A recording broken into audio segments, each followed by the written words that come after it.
Good evening, everyone. Hope we're all doing well. Welcome to the Wednesday stream, where I shall be finishing off some of the work I've been doing on unifying some planet code, so we can get it working nicely on the Holo display.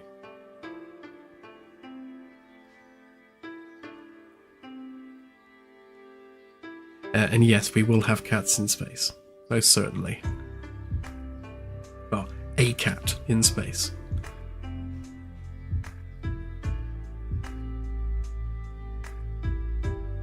I picked up both cat plugins while they were on sale, but I haven't actually implemented them yet. I have many things on my to-do list, and they're fairly low priority. Thank you, dear. Claire's just handed me a glass of ice water. She's so lovely. To go along with my black cherry Kraken rum with Dr. Pepper, which is actually really nice.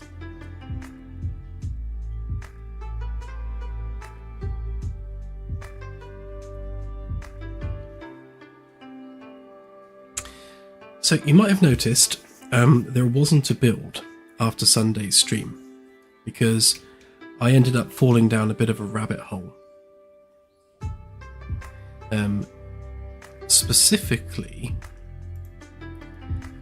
the way the planets were being rendered in space was by having a separate actor for each planet.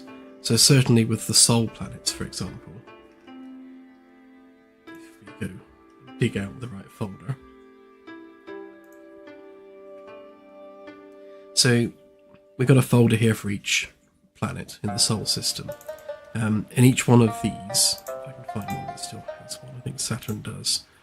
Yeah, so each one of these had its own specific actor, which didn't inherit from anything. It was just an actor that was set up for that specific planet, which is fine if you have a few planets, but if you need to go back and make changes to all of the planets, then of course you're having to make changes to all of those actors. And that was getting a bit onerous. So what I've done is I have instead created a single parent class where this will support any planet that has a predefined texture. That's as opposed to planets that have procedurally generated textures. So the whole point of this class is that we've got our various planet textures here, and it just defaults to Saturn. We have the planet material, which you see outside of the ship's window, and one for the Holo display, which is emissive and slightly more lightweight than the one you see out of the window. And this actor can switch between the two on the fly as needed. We simply pass in variables here as to whether or not it's using the Holo display or not, which means we can use this same actor for two different purposes. And because we're simply pulling these materials from predefined variables, we can make as many planets as we want using the same parent class, which means that if we go back into Saturn, for example, we now have a new class for Saturn. And this literally does nothing. So it's got nothing in the constructor, nothing in the event graph. All we're doing is just specifying these settings here. So we're giving it its textures, which are obviously predefined, how fast it spins, and how bright the imposter is when you're so far away that all you see is a dot. So on the whole, this makes the whole thing a lot more expandable, and we can have essentially an infinite number of planets. And whenever I need to make any changes, I'm only updating the parent class, which is much, much better on the whole. However, this did take a couple of days of wrangling to get it all working. Obviously, I had to update the class references across the board so that they're all using the new class. And then I set about doing the same for the procedural planets as well. Where are we?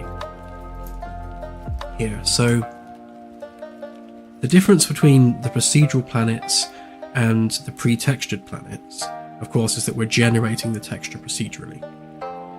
So there's a few differences in the way that that's handled. But principally, same kind of process. We're passing in the planet data, which contains all of this, so all the data about the planet which we're generating elsewhere. And then whether or not we're on the Holo display. And then we've got a Holo radius thing here, which ties into the zoom button on the sensors UI.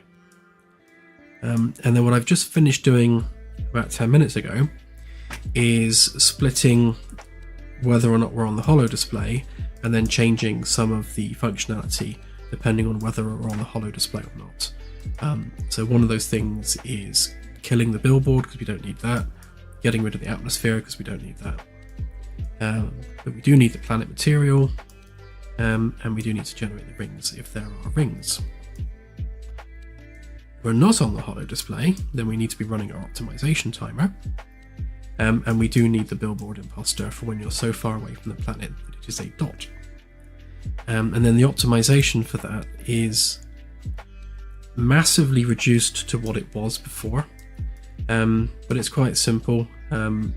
We check to see whether we're already in high detail mode, and the determination for that is how close we are to the planet. If we breach this threshold, then we switch to high detail, in which case it generates the planet material, turns everything on, does the rings, does the atmosphere, etc, etc, etc. This all should work. I've yet to test it. I shall be doing that in a moment. The atmosphere, however, is probably going to not work, because I don't think we're properly generating some of these values. So I just need to see what is and is not generating. So one of the reasons I went and did this now, rather than optimizing it further down the road, is because we're adding it all to the Holo display for the sensors. Rather than going through every single different type of planet and updating each one individually, it just made sense at this point to make a single parent class, do all the work that's needed for the Holo display, and then build all the different planet types into that class. And in fact, with this class, we don't even need child classes, because we go to this simple macro here. In this macro, we can determine which type of planet we're working with, and therefore which material type is required. And each of these will generate materials in a slightly different way, depending on the type of planet that it is. And then of course we can expand this over time. If this begins to get unwieldy, like say we have 100 different types of planets, then doing it like this is starting to get not very expandable. Then we can just switch over to doing child classes instead, and then move these material functions onto the child classes, and then handle it that way. But yeah, on the whole, this is all a lot more efficient. So with all that having been said, why don't we now test it and make sure that it actually does work.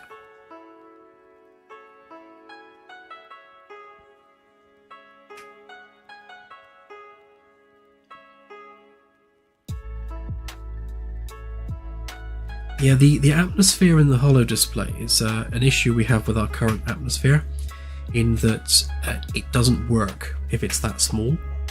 It has quite a limited spectrum of distances where it works. If it gets too big, like the size of a star, it fails to work properly. And if it gets so small that it's like on the Holo display, it fails to work properly. However, I do have a less complex atmosphere material that we can throw on it instead.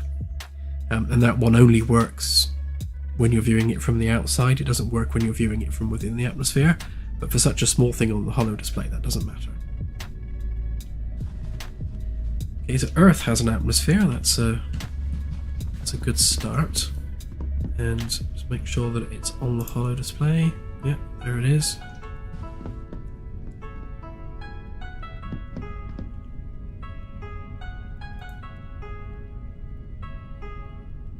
And I'm just going to check Mars, because Mars has a slightly different colour and density atmosphere to Earth, so let's go and inspect that one.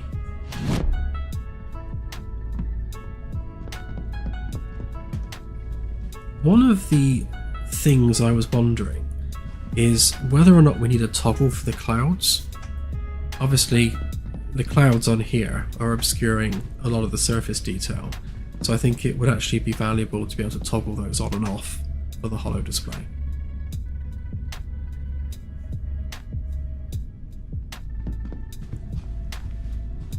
Yes, the Holo display should stay off, so if we turn it off, it should be off. I will check that in a sec. Yep, Mars has its usual tenuous atmosphere, so that's good.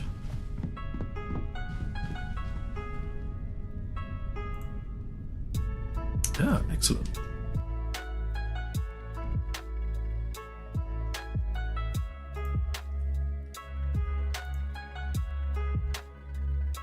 We'll just restart that a moment.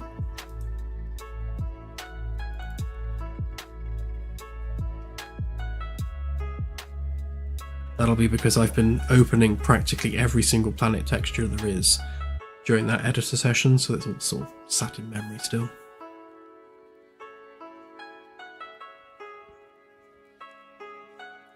But yeah, you saw there when I pressed one of the buttons on the Sensors UI, the Holo display did update to display some details. So yeah, that's not working as it should.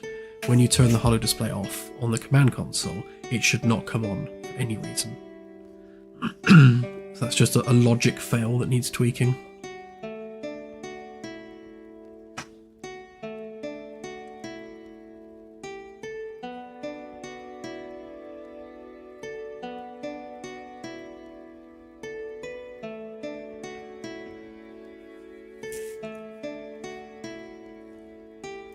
Yep, definitely a bug.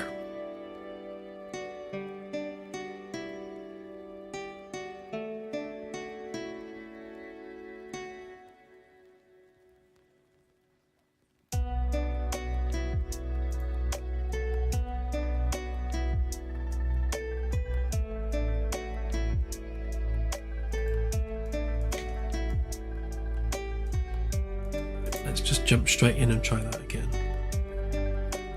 It's not complaining about the texture pool this time, so I think we're alright.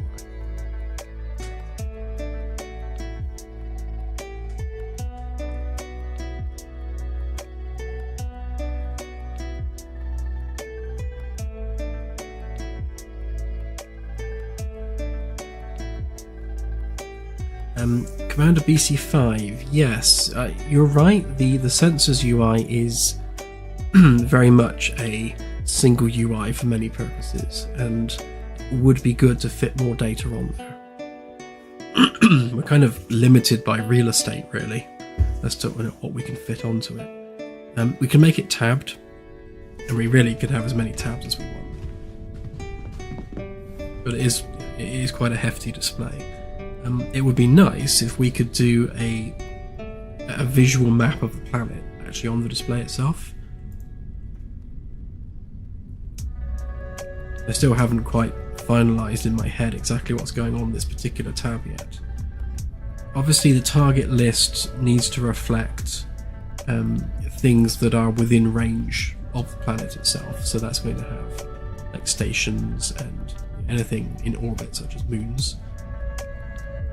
So as you zoom in and out, these things here will appear and disappear depending on your sensor range. But there's no real estate on the screen left for rendering a surface graphic.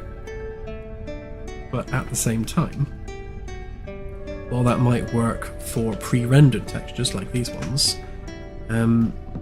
it's going to be difficult to get the texture generated for the procedural planets, because it's a live material using a noise function. It's not actually a set texture.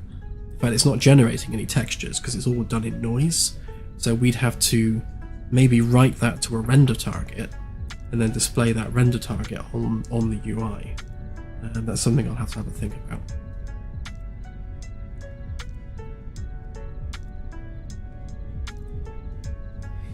You're right, yeah. I mean, it could definitely do with some way of displaying more data.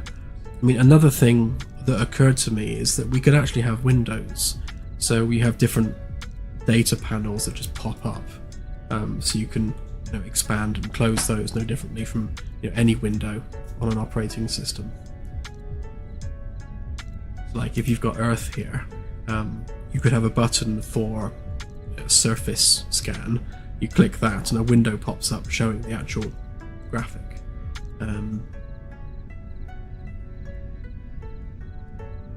Yeah, it's one of the biggest challenges with user interface design, is getting as much information displayed as you can in a way which is approachable and not messy.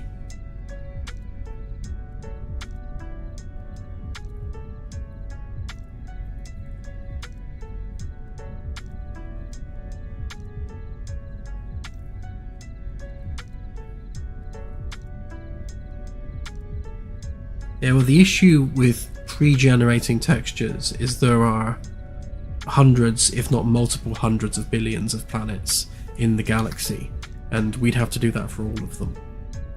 But render targets are a thing, and you can write to render targets. So it might be the case that we just have to generate the material for the planet, and then render that to a render target, and then display that on the UI. I'm sure that's possible.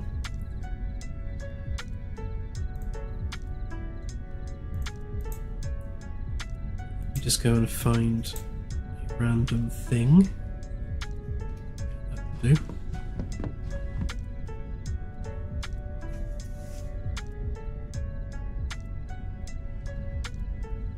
Yeah, Holo tech, at least in the game as it stands right now, is limited to big displays which use a lot of power.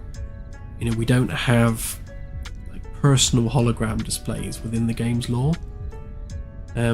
We do have AR headsets, so something like that could be used. But I think with real estate the way it is, I think pop-up windows is probably the way forwards with it. Either pop-up windows or a separate tab. We shall have to see. Cheat my way there.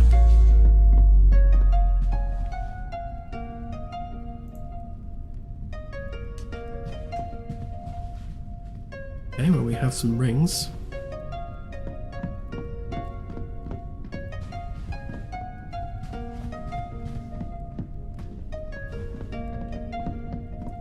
Not yet, Festus, no.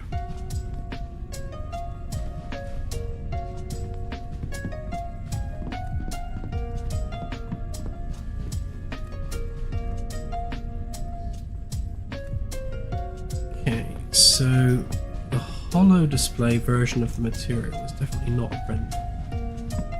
Where is the planet go?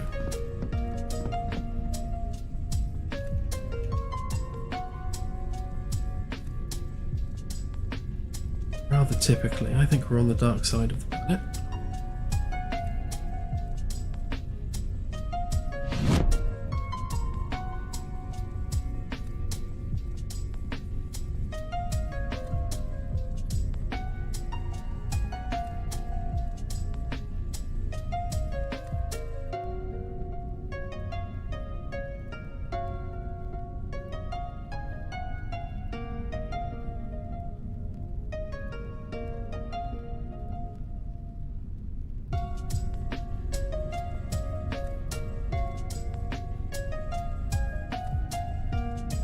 Ooh, interesting. Doesn't look like we have any star.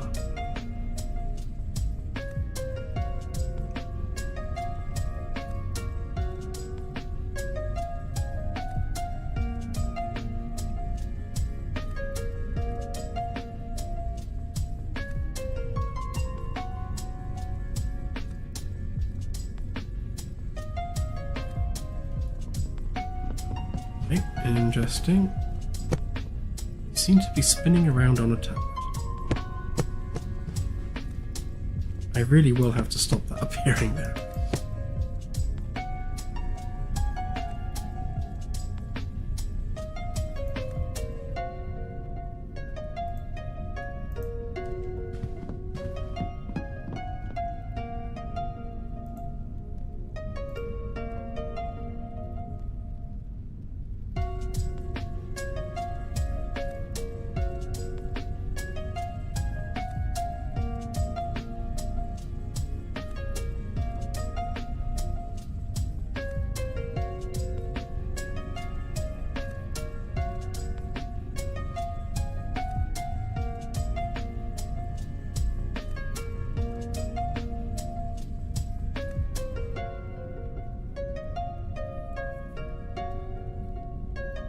Yeah, it doesn't seem to have actually loaded in the star class, which is probably something I've literally just not told it to do. One moment.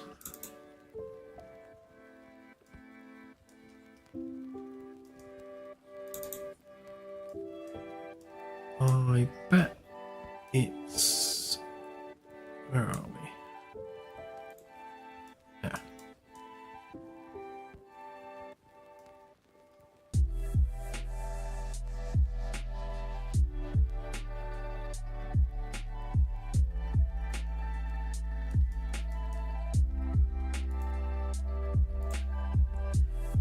Not actually specifying the actor class, so that will be nice and simple to fix. Give it its class, job's a good one.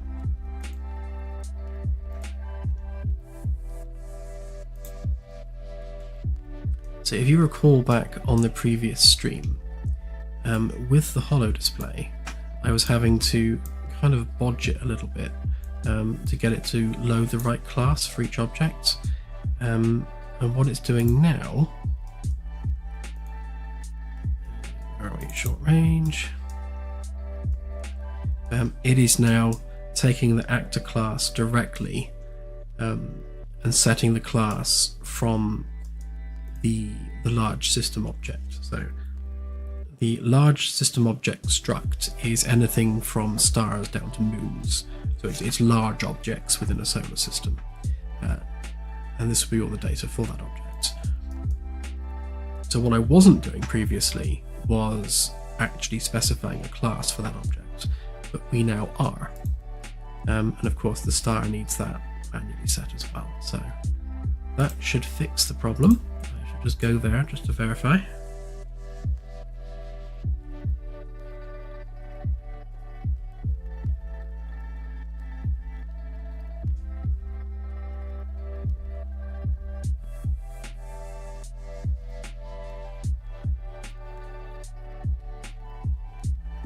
Thanks, Josh, that's appreciated.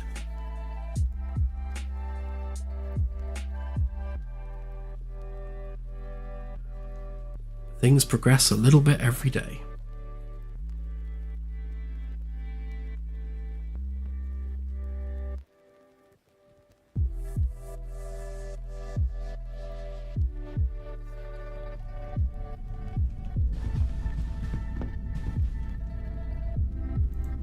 Make sure Alpha Centauri is back. I'll also check that planet out while I'm there.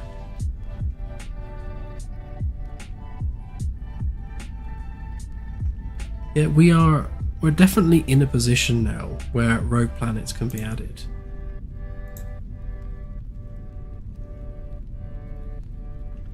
It's just a case of jumping through the hoops to add them.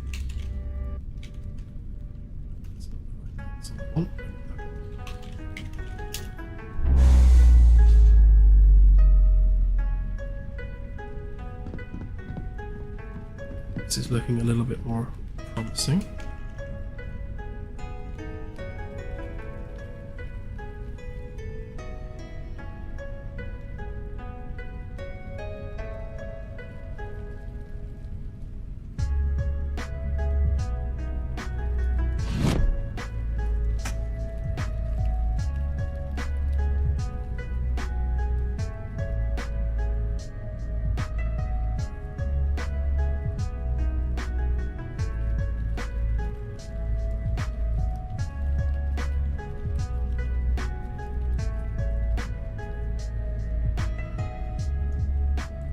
Yeah, multi-star systems is a much more complicated scenario.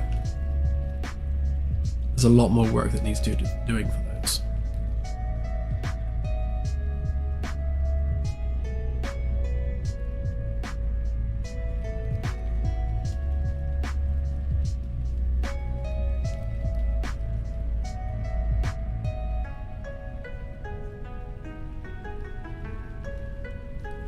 It's just exposure, Firstus. I've been working with Unreal for 6-7 years now. You just kind of get used to it after a while.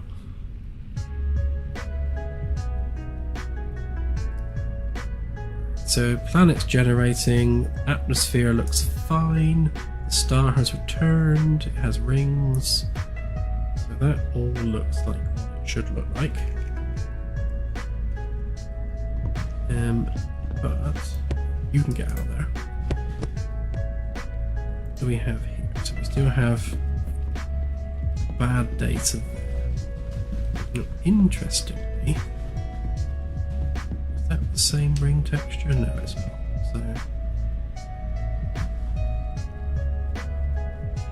So we need to make sure it's generating the ring, and we need to make sure it's properly generating the surface texture.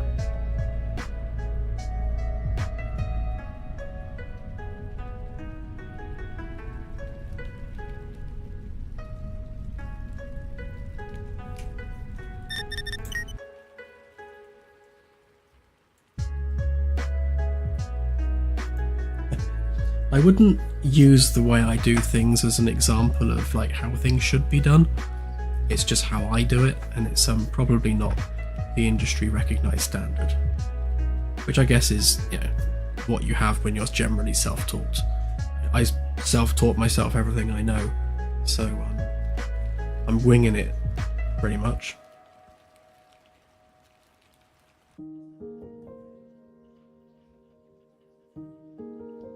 But what I do like to do is compartmentalize everything. So all of my blueprint systems are in a folder as such. I got a few bits of marketplace content like these things, like all the Aurora stuff, which are things that I'm experimenting with and still deciding on whether or not I'm going to use them. Like with the Aurora plugins that I downloaded, I've got like 4 or 5 different ones, and all of them are unsuitable in one way or another, and yet really good in other ways. So what I need to do is kind of rip them all apart, combine all the good bits and put them into one single tool, and then we can have nice auroras on planets, which will be cool. Properly, 3D auroras that you can fly around. But yeah, I mean, folder-wise, I do try and keep everything limited to its folders. But I guess over the past year or so, I can see quite a few different marketplace plugins here, which I've bought and I'm experimenting with, and I'll probably not actually end up using. None of these get packaged, by the way, so if the code is not actually referenced via one of the levels, so the level file here, it doesn't get packaged in the game. So all the folders I've got here, you won't see if you look at the game files, because they're not actually in the game. They're just things I'm messing about with. Like this one. This works, and it's quite useful. We can turn a static mesh into a volume texture, but it's a flipbook volume texture rather than the stacked volume texture, which is a shame. Otherwise we could use that for things like turning any 3D object into a nebula. So we could get a point cloud of a real world nebula, turn that into a static mesh, and then turn that static mesh into a volume texture, and then have visually accurate real world nebula. That's one of the things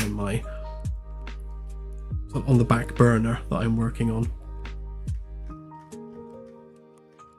But yeah, folders are good. Use lots of folders.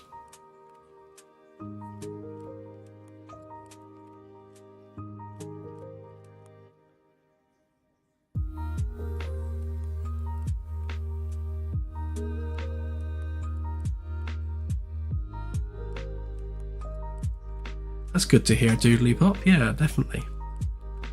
I love coding. I love the puzzle of it. I love the fact that, the Holo display is currently not working, because it gives me something to get my teeth into. So now I have to think to myself, why is it not working? What's gone wrong that has stopped it from generating its texture? It's obviously generating the right class, but why is it not generating the textures for that class? And I love those puzzles and trying to work them out.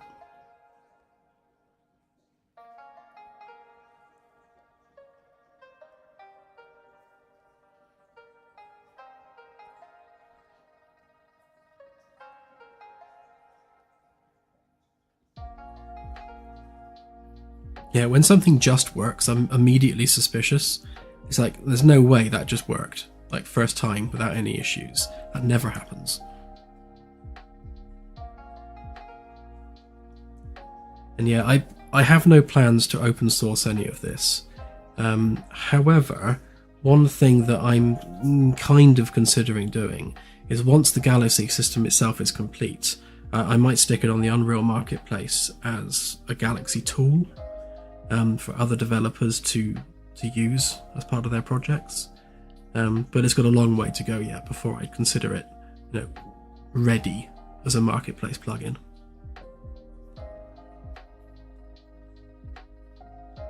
And then I'd use that to sort of help fund the project.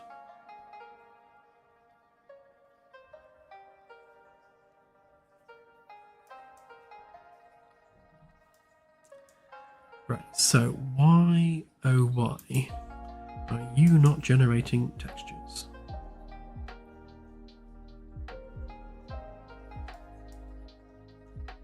Yeah, I did C++ myself at college, and that was about 30 years ago, which is horrible when you say it out loud. I'm 45 now, so yeah, I would have been about 15, I would have been 16, so about 39 years ago. No, sorry, 29 years ago, when I was at college. And yeah, I did C++ there as part of a computer science course. But sadly, back, 29 years ago, doing game dev as a career just wasn't an option. There were no courses on it. There was no, none of our career advisors would ever suggest such a thing. These days, it's a recognized career choice.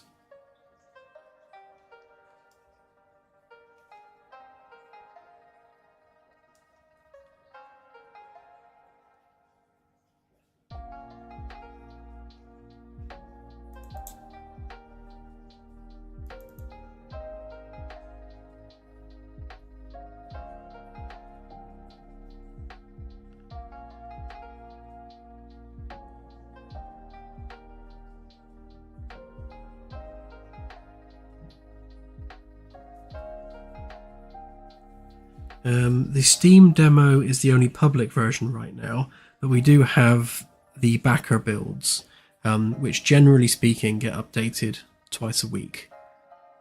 And that's for our captain tier or above backers.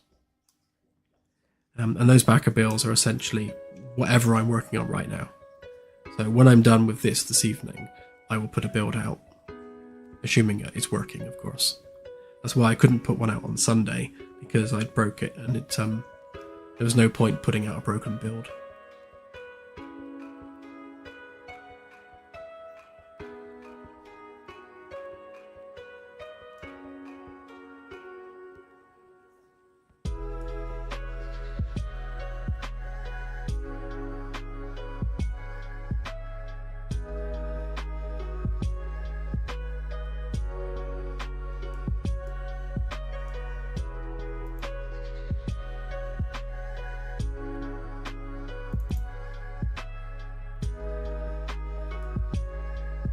So we're definitely setting the material,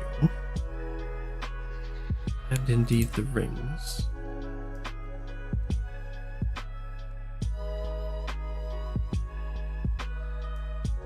So we have yeah, so this is the ring that it's generating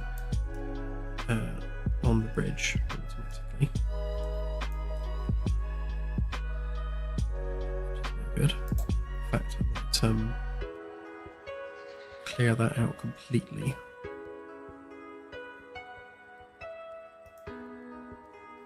Let's get rid of the default mesh there.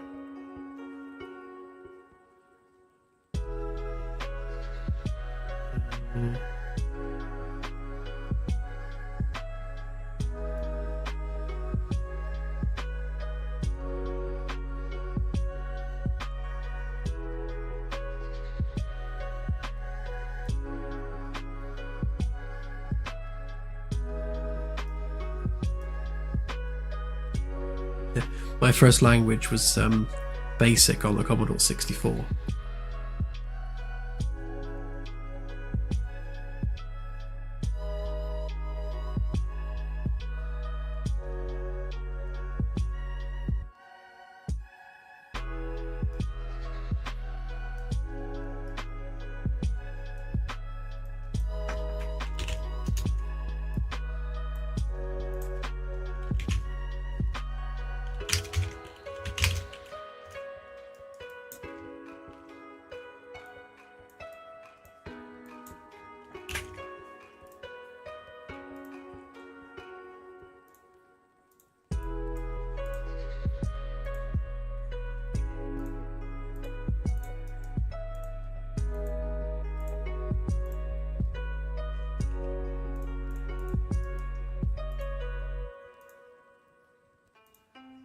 Just see whether it's actually going as far as setting the material.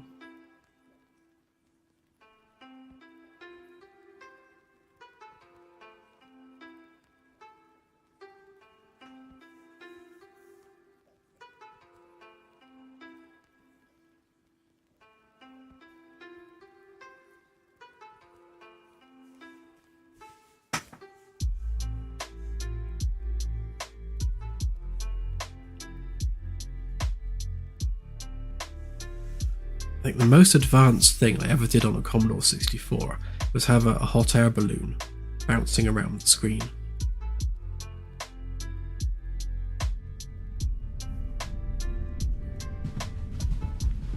That was thanks to the input magazines.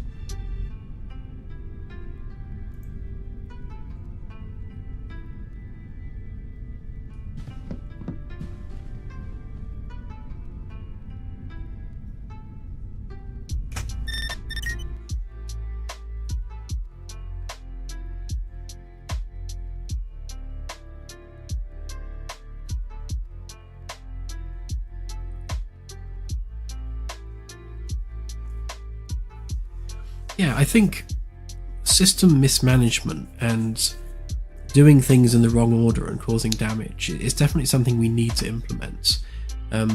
Even at a basic level, like powering something up in the wrong order will blow some breakers and you have to go and reset them. Right now, if you turn the reactor up too high, it will shut down, and eventually in the future that will of course cause damage as well. But yeah, a lot of the systems on the ship are in fact too robust, so we need to kind of remove some of the robustness a little bit so that they're, you know, properly breakable if you do things wrong.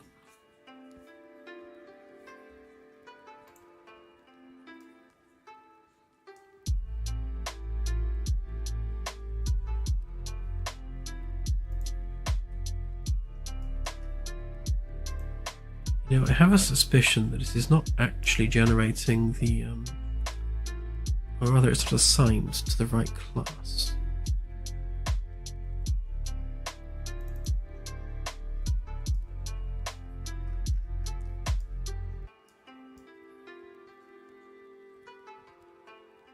Yeah, that is in fact the case.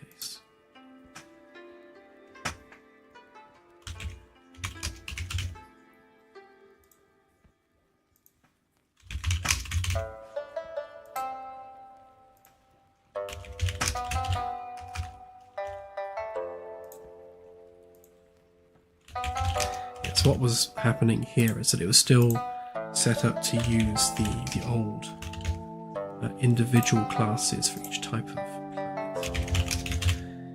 But now that we have our unified class, I just need to tell them all to use it.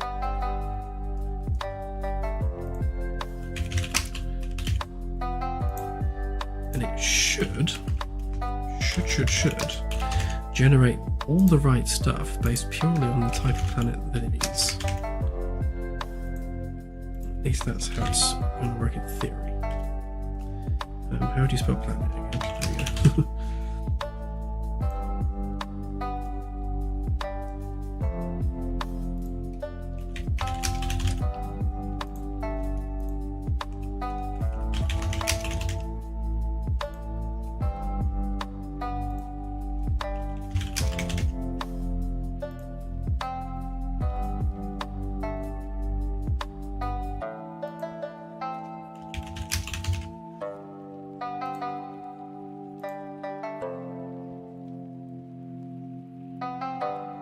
Obviously, at some point we'll have city planets, and that's just going to be a texture seen from space to begin with, anyway.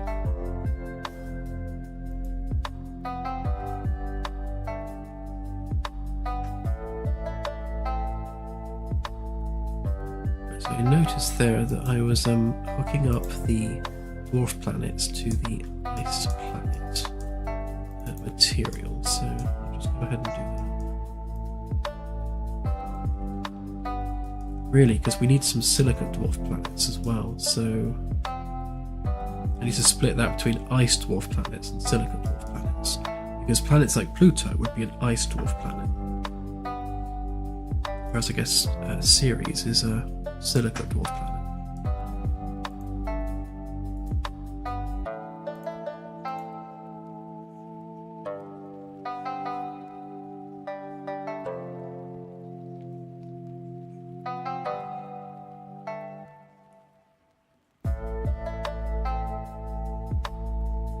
Yeah, I have a really old cheap keyboard.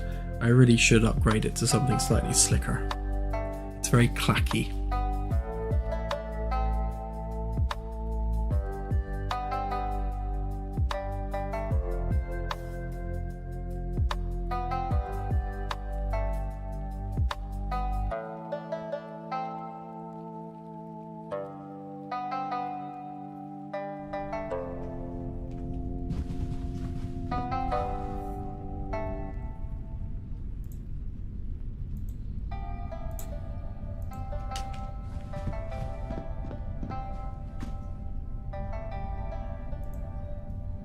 Yeah, this one's not mechanical, it's just old.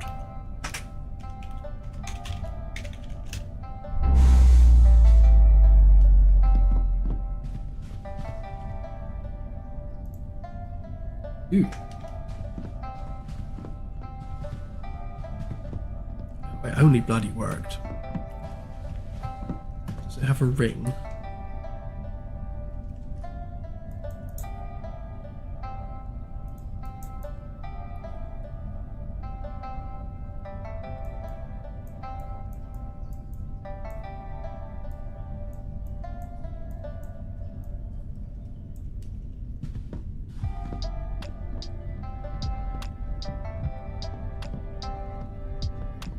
Not seeing a ring. Should definitely have one though.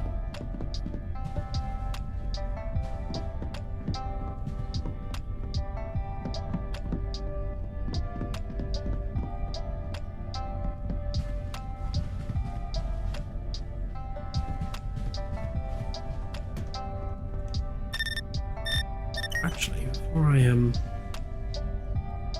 go back, I also check just one of them planets. See whether we get a holo display for that as well, because that would be useful. I also wanted to see whether or not holo display updates in real time.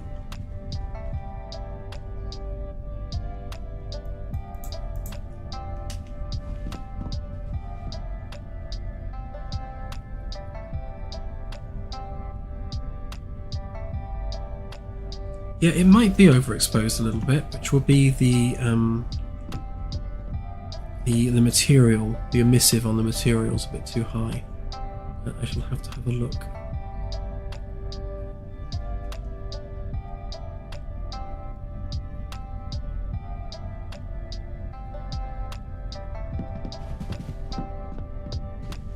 Okay, so we have the planet, and it has sort of an atmosphere. It needs to be thicker by the looks of things.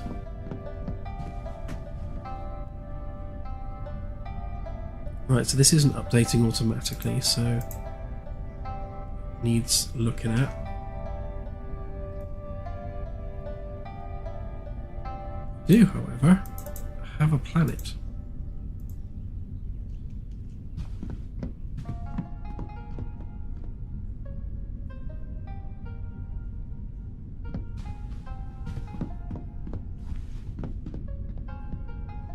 It's properly double-sided.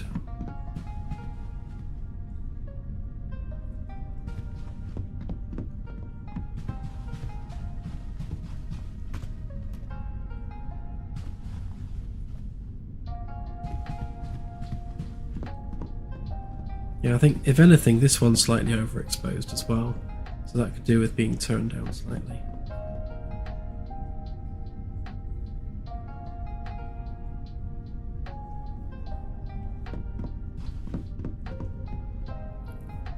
Yeah, ship-wide infestations will definitely be a thing.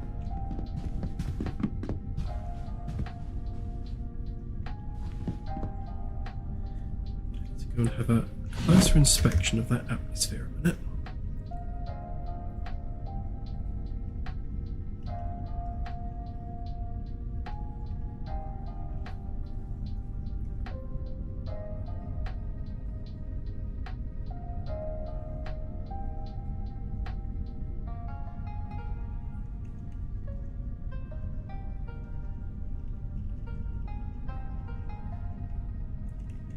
And that was the target indicator. They're not plugged into anything yet, which is why they're just kind of floating around. Eventually they will actually stick to locations on the surface, as we have things that are worth scanning.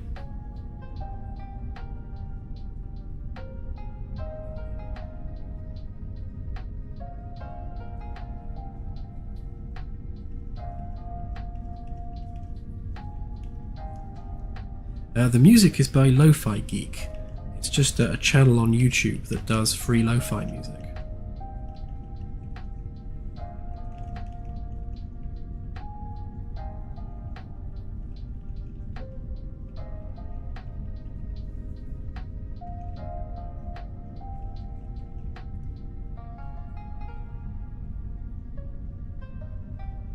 I don't think this planet is supposed to have an atmosphere which is this tenuous.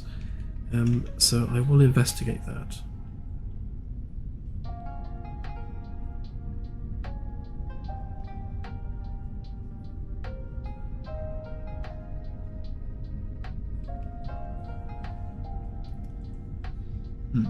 Okay.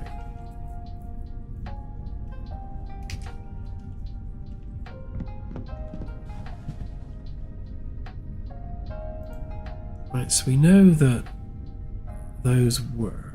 Let's try and find a different type of planet. Let's just... Can we find ice planet?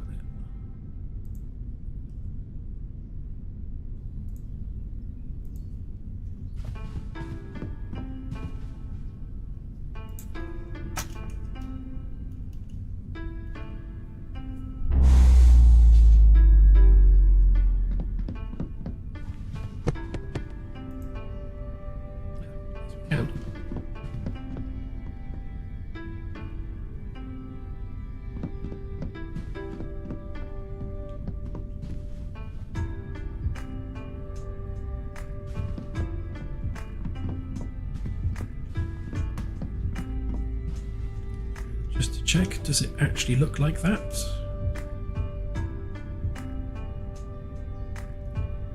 Where is it hiding? Are we on the dark side again? Always end up on the dark side.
So one of the interesting things here actually is that this planet looks nothing like that because of the light from the star. So obviously it's quite a white coloured world, bathed in the light of an orange star, so you can't really tell the colour of the surface. On the Holo display you now can.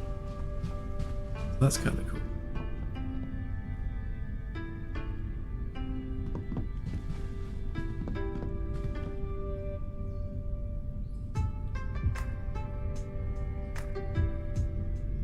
So I would say that should be every class of planet on the Holo display now, even the procedural ones, which is good. So I suppose the next thing we need to add is the star itself, if I haven't already. Did I do that already? I actually can't remember now.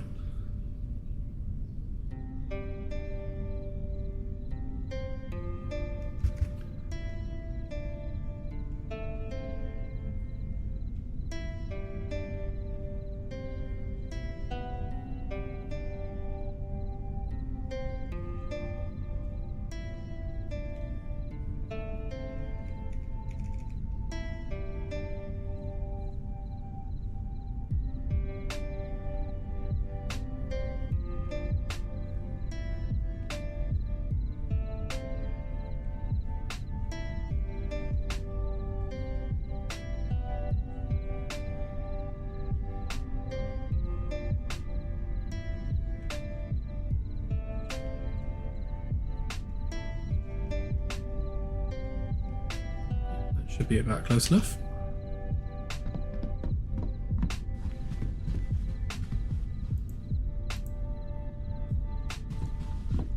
No, I think is the answer. Although, oh yeah, it did try spawning it though. So the fact we have another light source hitting the hull means that it has actually spawned a secondary light source with the star. It doesn't know how to handle it, so let's just deal with that, and then we're going to have stars on the Holo display as well.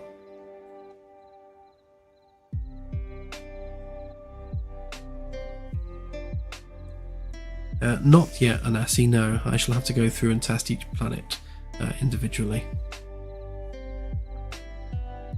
The fun thing with it being procedural is I don't know offhand where any of them actually are.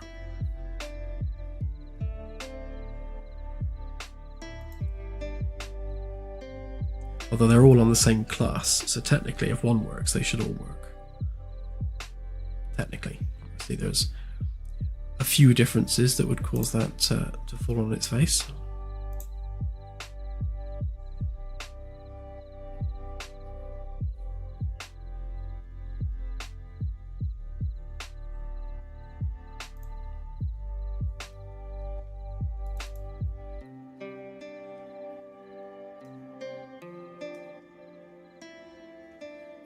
One thing I could also do is unify the stars as well, but the code for the LT and Y class stars is more akin to the gas giants than it is actual stars.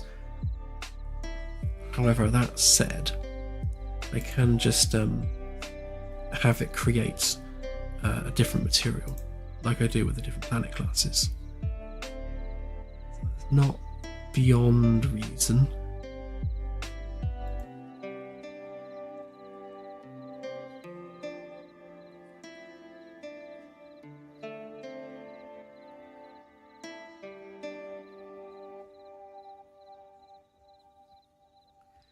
Yes, Martin, that's definitely the plan. I'd like to see lots of different overlays, overlays for vegetation, water, what type of water it is, all those sorts of things. Even things like wind patterns and that sort of stuff.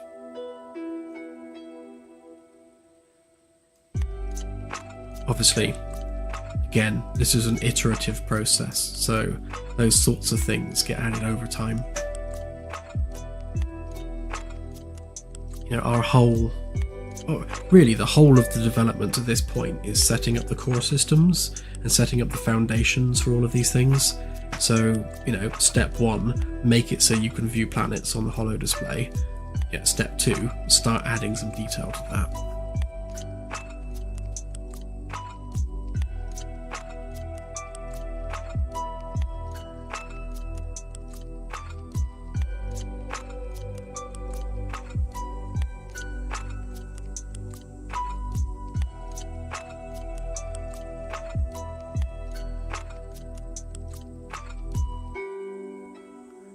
Yeah, why not? Captain, we have detected raised levels of funk on this world.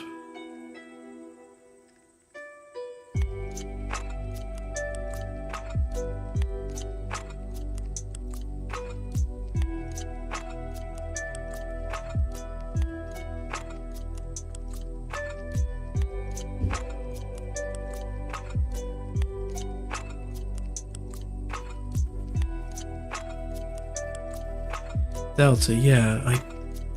See, originally the nav lights were little cubes. If we turn on D deck sheet metal, the question is where to put them.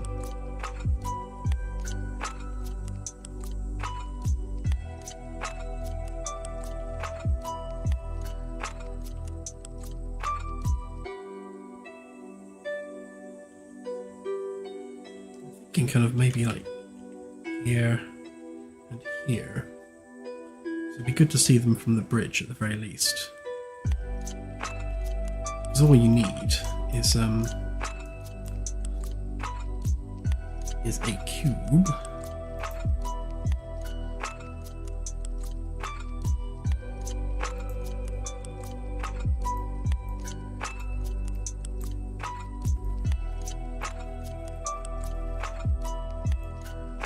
So that cube is a 1 meter by 1 meter cube, also known as a Minecraft block, which is probably a bit big actually.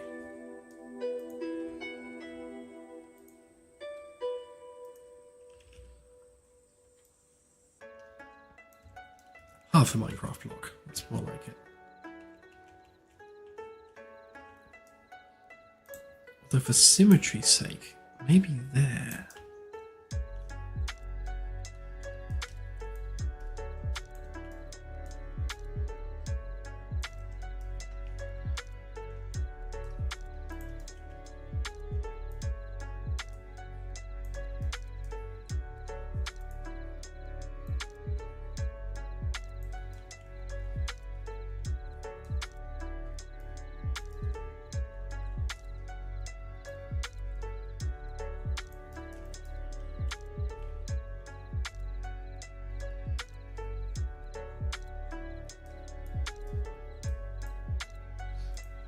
Now the question is, where did I put my flashy material? Might have to make another one.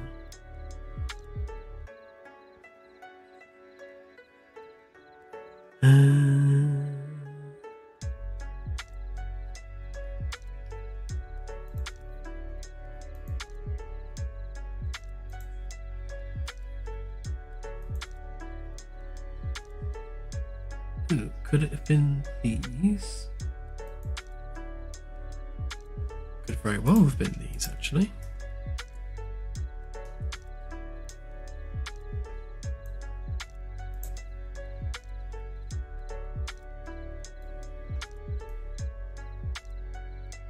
What's those?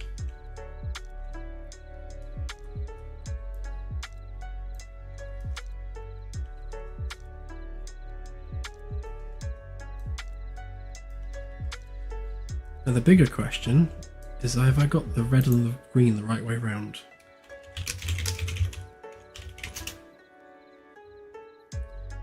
Yes. Bizarre.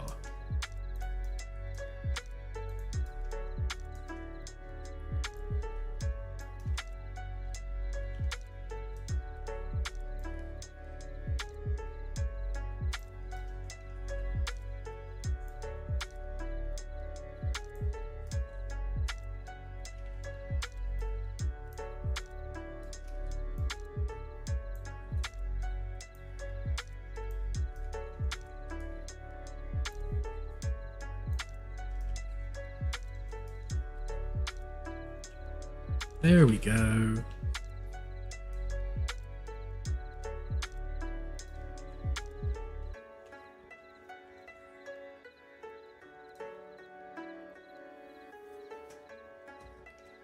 Let's just turn off the super light.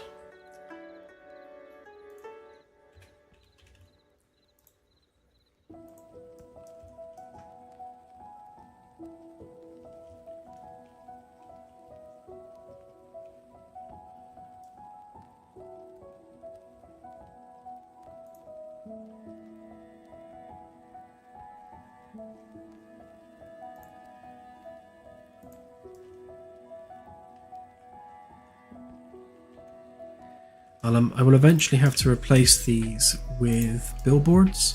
So, because obviously if we're all the way over here, you can't see the lights anymore. But if they were billboards, then I could do them in screen space, in which case you will be able to see them from any distance.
I can just imagine an alien species looking at this and going, why do they have different coloured lights on different sides of the ship?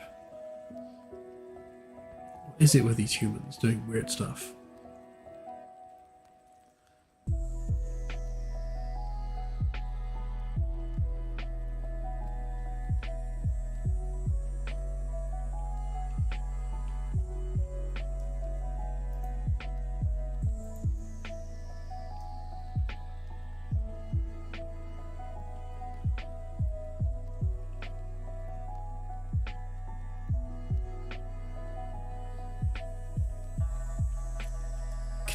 So, star.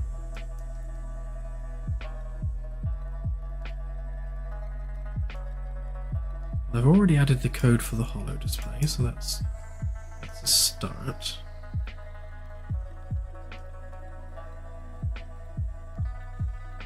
So these guys don't really need to be there. They can be further down the chain. Get rid of that.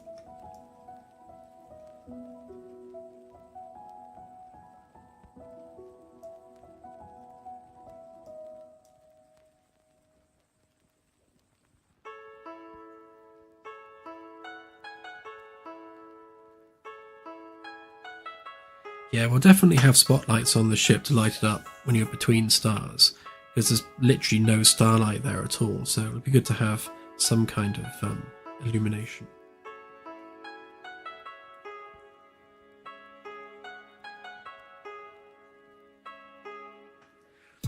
The glass itself doesn't actually have to be that thick. I mean, in our case, we're not using glass anyway. It's like graphene sheets, kind of laminated to form glass. So it's kind of like diamond almost.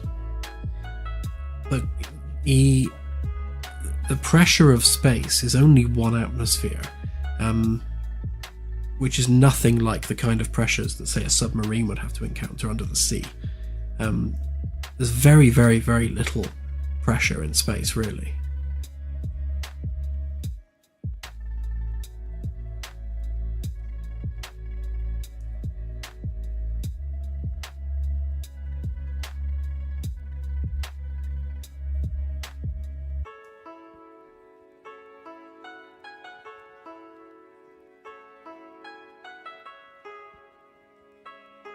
Hi Christopher, good to have you on stream.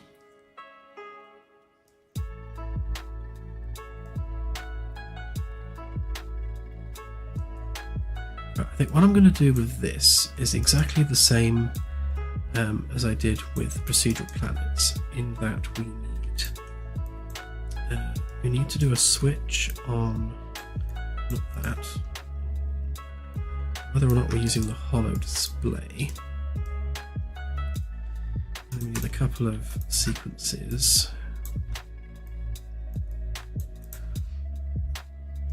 Yeah, so if we just get rid of those a minute.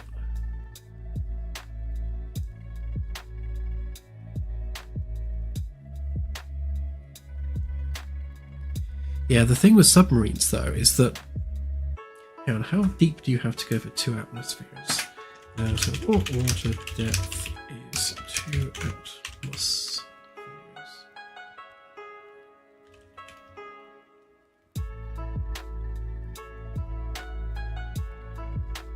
Okay, 33 feet.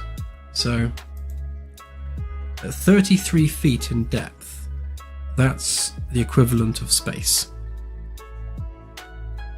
Because you've got 1 atmosphere of pressure at sea level, and then 33 feet down, you've got 2 atmospheres, which should be the equivalent of what you would experience in space, obviously, because that's minus 1 atmosphere.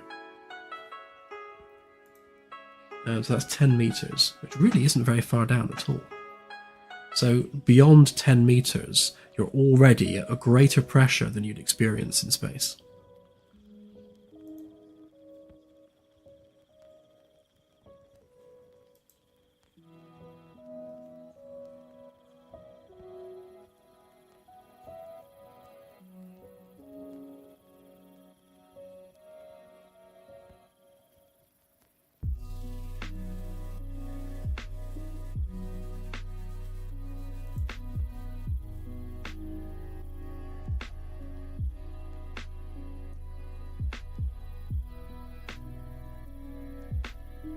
That's it. Space sucks.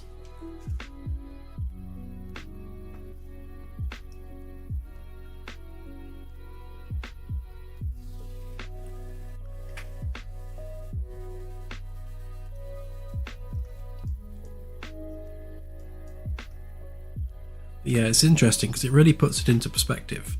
Just how much pressures submarines have to go through compared to a spacecraft. Spacecraft barely have to deal with anything in terms of pressure.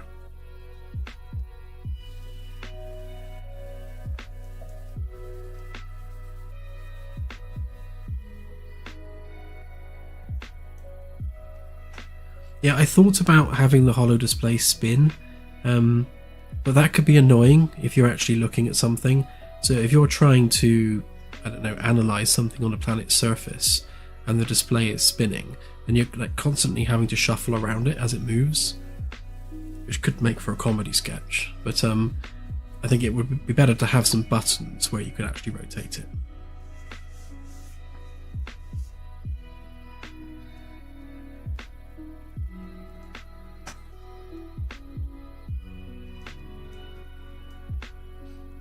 Right, so if the holo display is true, then we need to set effects world.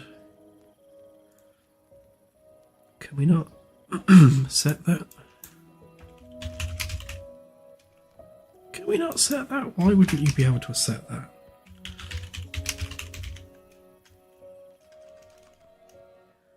Perfect example of one of the flaws of blueprints versus C++ is that the effects world variable on direction lights, this one here,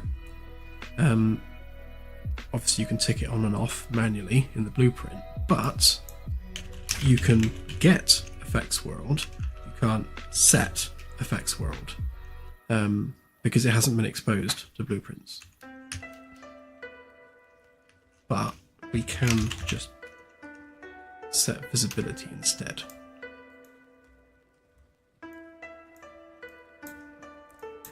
So if we're on the, in fact, I think I will actually. I'll just destroy the component because it's not needed on the holo display. We don't want additional directional lights ruining the scene. So if holo display is true, destroy the directional light component and the imposter. We don't need that either. We can destroy both of those. And we'll keep the coronal rays, although I think they might end up being massive.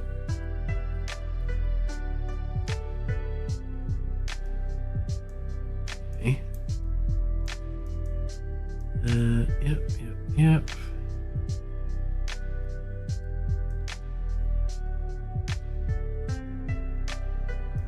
Okay.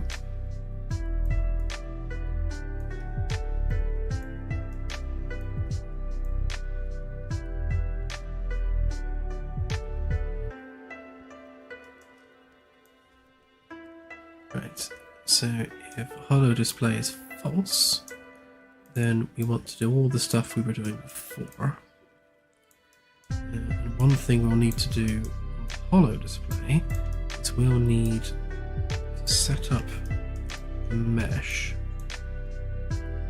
but using a different material.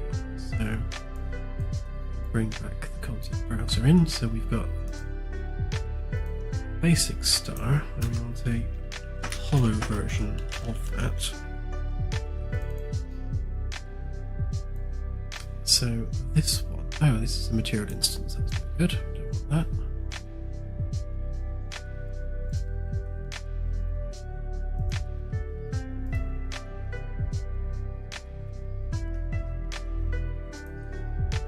So that can go away.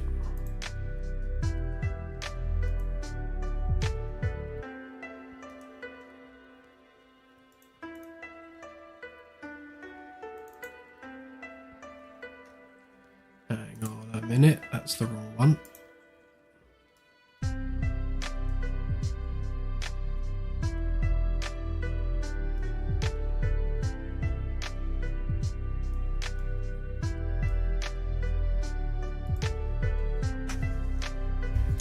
That's the one we wanted.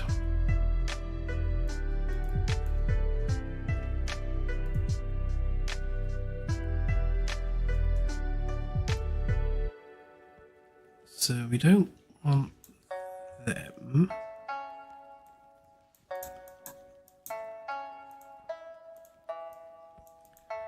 We do want them.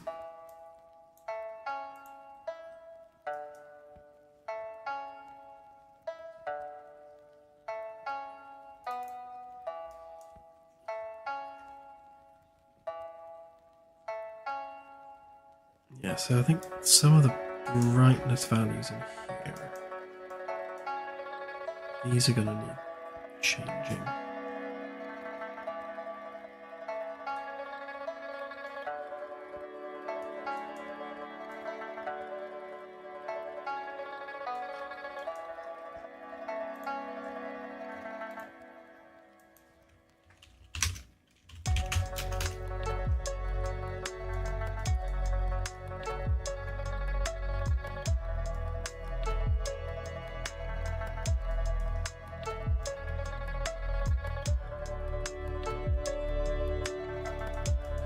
this should be fairly straightforward actually. So if we do a select on there, so if Holo display is false, then we'll just go with what we were already doing. Or if it's true, then we'll set an arbitrary value of 1. And it should hopefully not make it like ridiculously bright. I have a suspicion we'll have to do the same for the star phenomenon as well. Yes, we've got the intensity values there. So we need to do the same thing with these.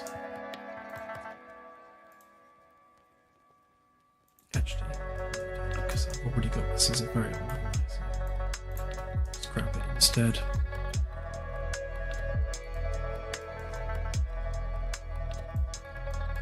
Keep doing this. Keep adding inputs when I don't need to add inputs. Right, it's cleaner.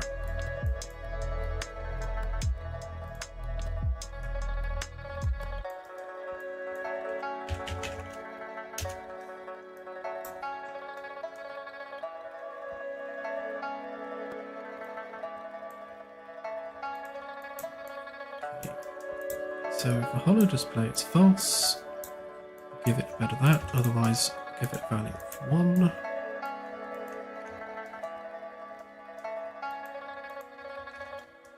And we'll have to do this for all of these.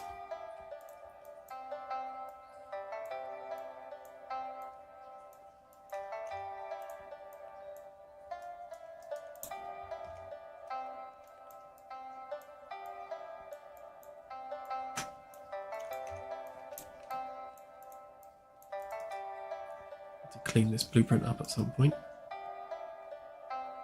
Right, so that should stop it being completely blown out on the Holo display. So we're doing the star mesh, we're setting the material, doing our scale, so our radius needs to be, so again we need our Holo display. Need to select on that. So if Holo display is false, then we'll set the radius to that. Otherwise, we're using the Holo radius.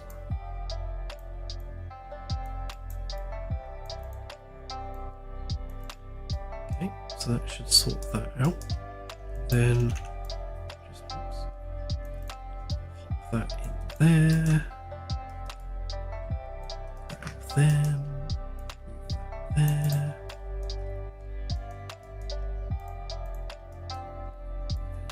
Stick that there. Shouldn't need to run that. So what are you doing there?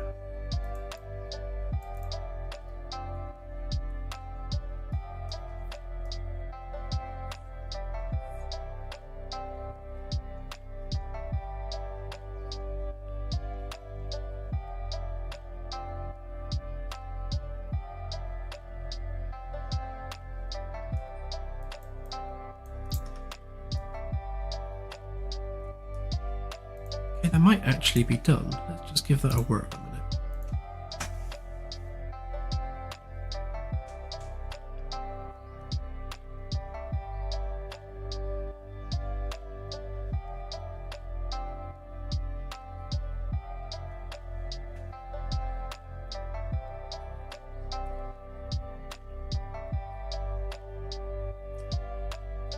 Hey Sordy,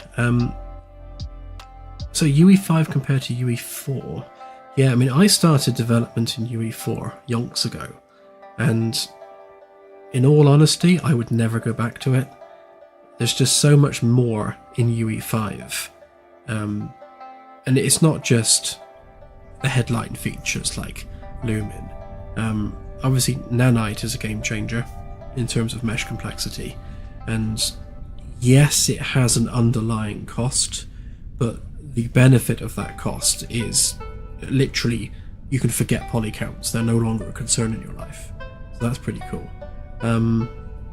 Lumen is very expensive, and no, I'm not using it yet until it becomes more refined and until the hardware level average has crept up to meet it. But you've got things like large world coordinates, which are a huge game changer in UE5. I prefer the interface in UE5. It's just generally slicker across the board, and it's got a lot more mesh tools than UE4 had.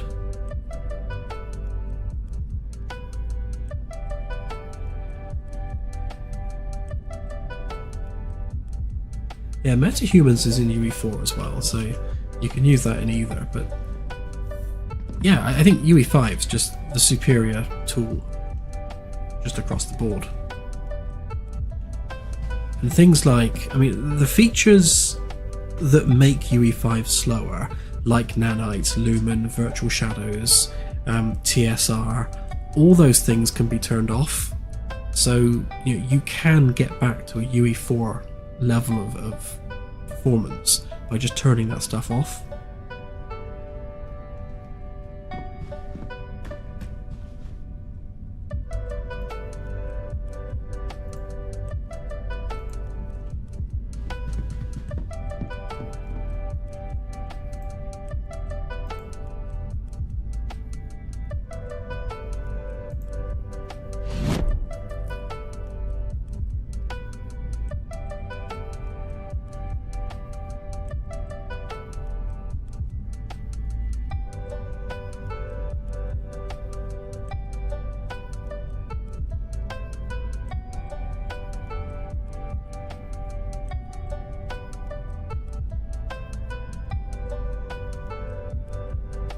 Sorry, just reading up the chat. Calderin, yes, a button to spin the holo display, a toggle. I think that's a good idea. I'm just going to move the ship a minute so that we're not being blinded.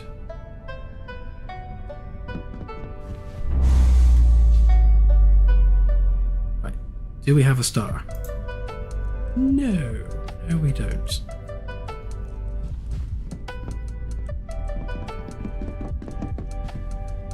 I don't think we've got any unwanted light sources, unless that's what that is. Do we have multiple light sources?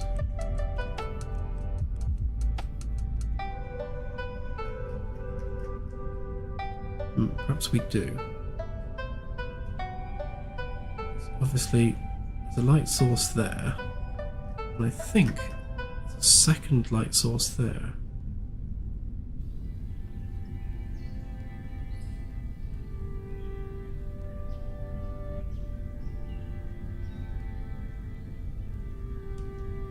Okay.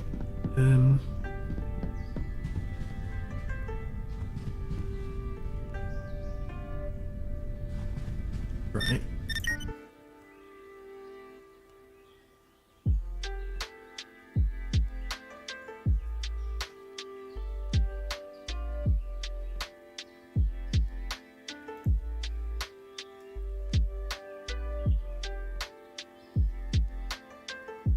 So it should definitely be loading the right class.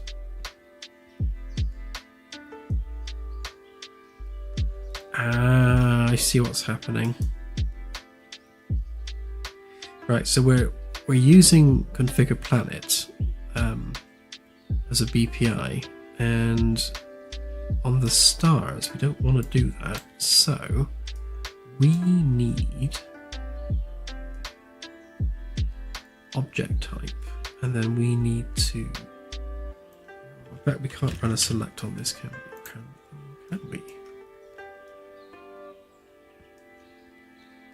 But then we don't want to, do we? Because we want to switch on that instead. This is going to be an annoyingly large switch, however.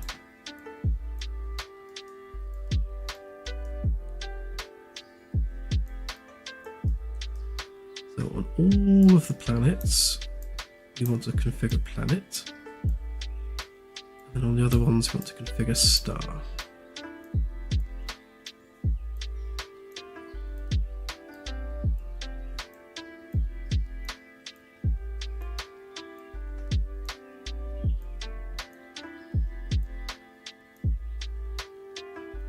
Yeah, black hole's another one I need to think about. Planets, and then we need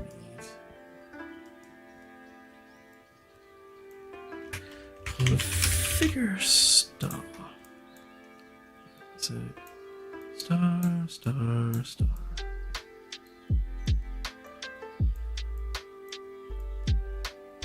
Yep, they're also set to star, so we can have that one.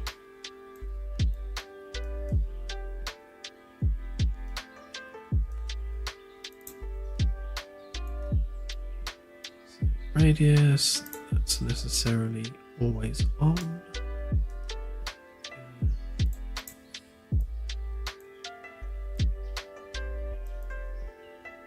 Of that.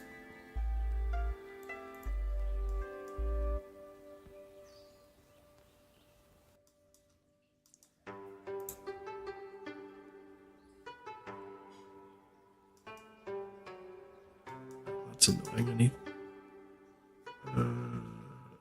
Do we need those? We might need those.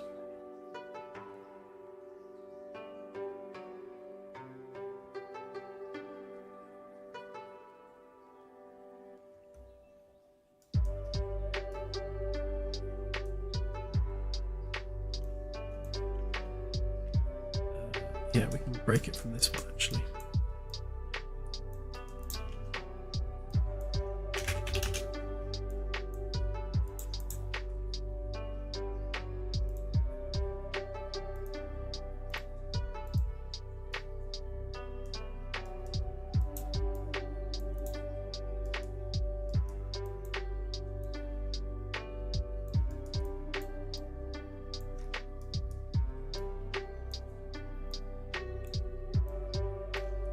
Some of these values are in the wrong place because right now we're generating star systems on the assumption that there is a single central star, so that the sector location and naming conventions within the game, obviously you have sectors in the galaxy, and then each sector has 1 million sector locations, and that's obviously your 100 by 100 by 100 cube.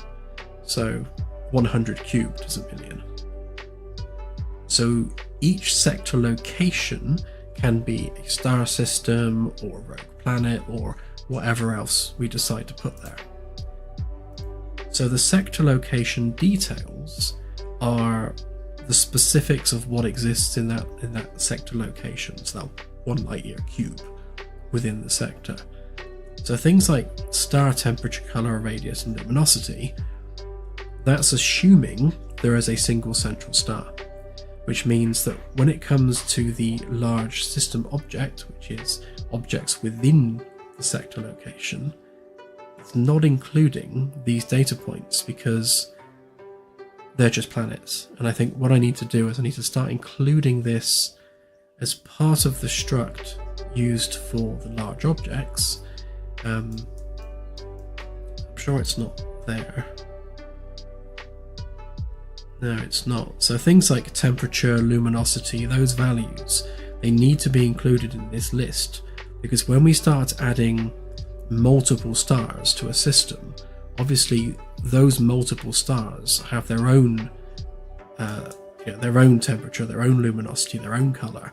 So those things need adding in the different struct. So this is just an example of one of the things that's going to have to change in order to support multi-star systems. Perfectly doable, of course. It's just one of those things that has lots of to-dos associated with it.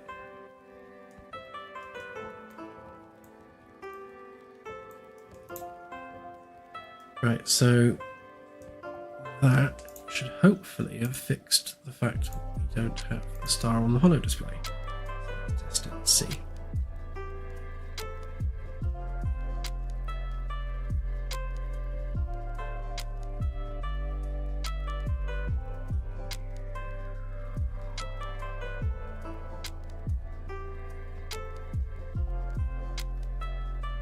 Hey Commander Humbo. So a question on Earth-like worlds. How will you deal with flora and fauna and of course sentient aliens? Yeah, there's a whole layered approach to generating the galaxy. The flora and the fauna and the data surrounding those things are generated when the planet itself is generated. And then when we implement planetary landings at some point in the distant future, that data is what will be referenced to actually create the physical representations of those things on the planet's surface. But it's just a case of like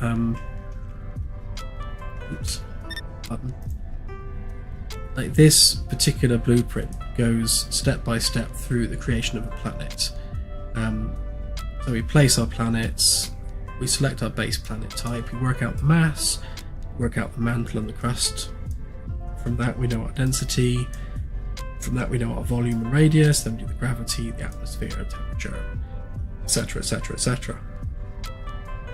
So as part of these calculations, which needs condensing and cleaning, and this is part of my job at the moment of what I'm doing with it, all of the details for life generating on that world will be covered while we're working everything else out, because some of the things which are relevant to life are things like, you know, the gravity of a planet, the density of the atmosphere. Those values will change the type of life that generates there.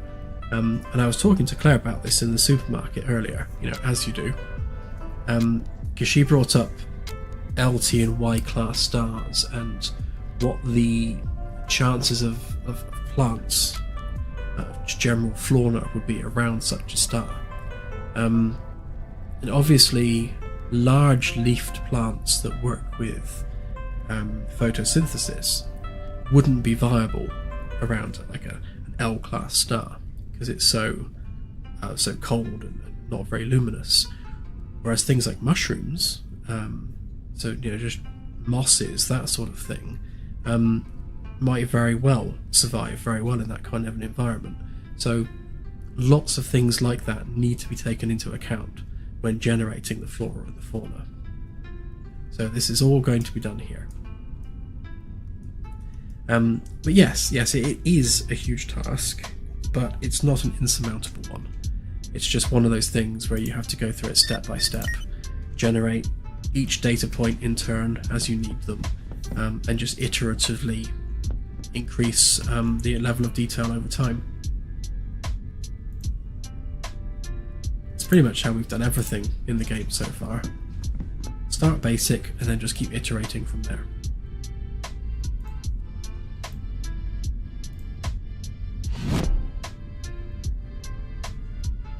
There is actually a caveat to that.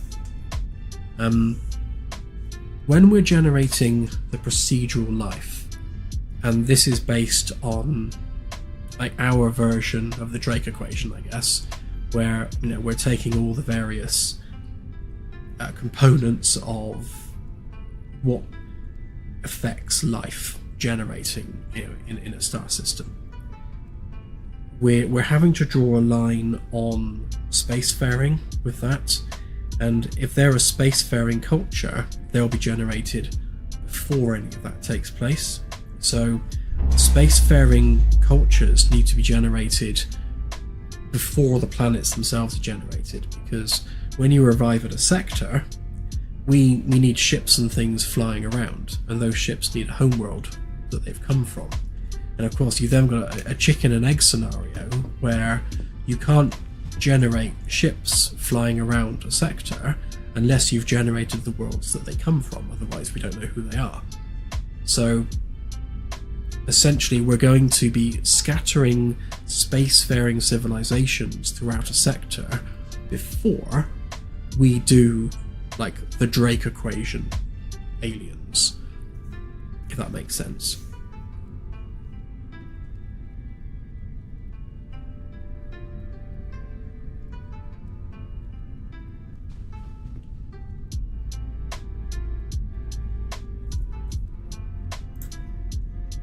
Ooh, star.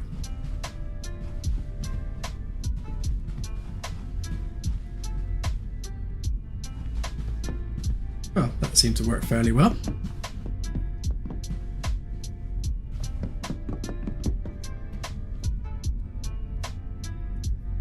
Might need to make that a bit dimmer.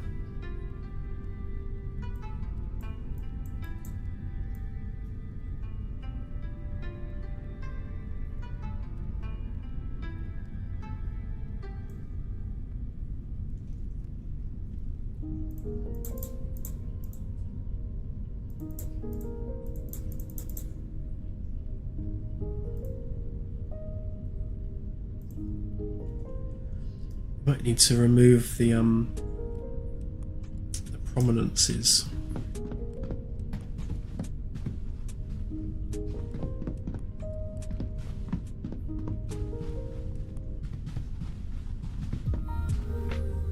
So I really want to be able to see the surface detail on the star, so I need to turn them down a bit.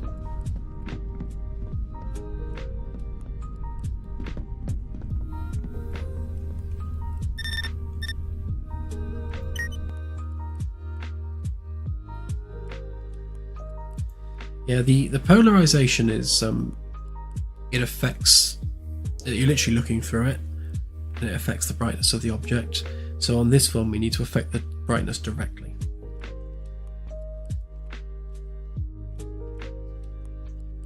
Yeah, so it's like a data driven polarization.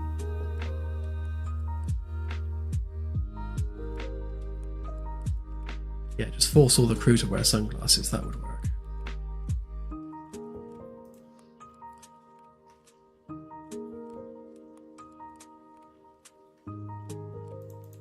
So we're generating our material, and we're setting the global brightness as 1.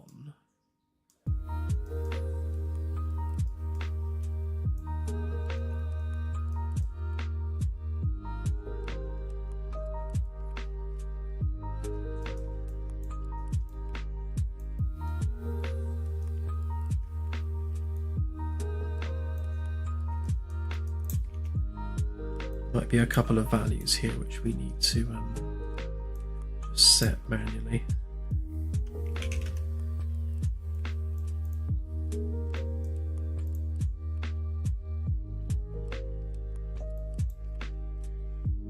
Just see what that actually does a minute.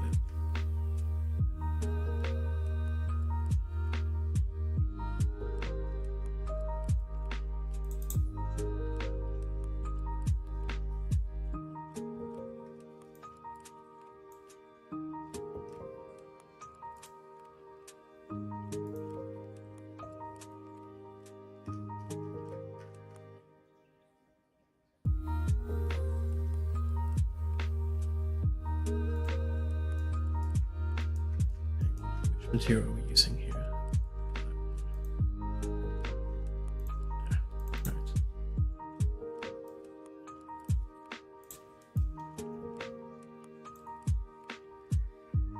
so luminosity by distance. Where are you?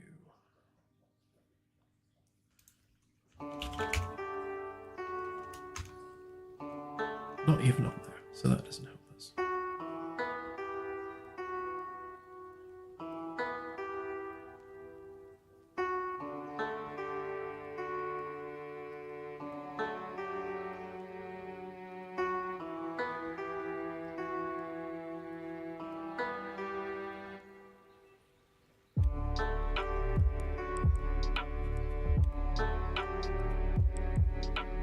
I think some of the values I'm setting here might actually predate the new material I'm using, so it doesn't.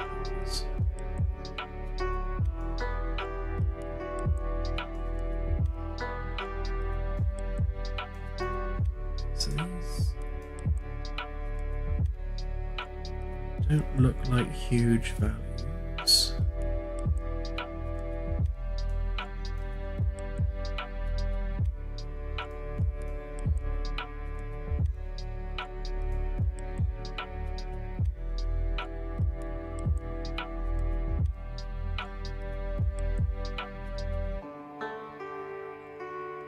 These changes will affect the Holo display only.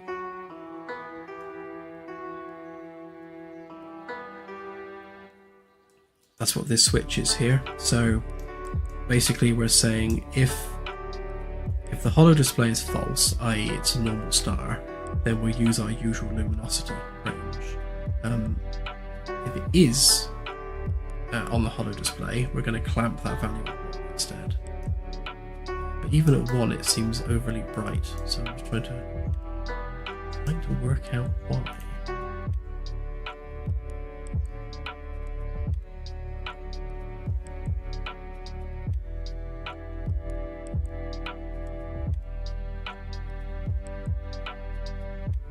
To be honest, I can't remember what unit of measurement luminosity is.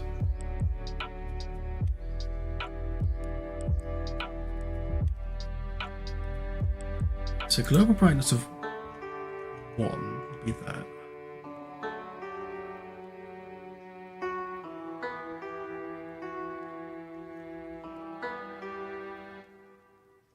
Doesn't help that it's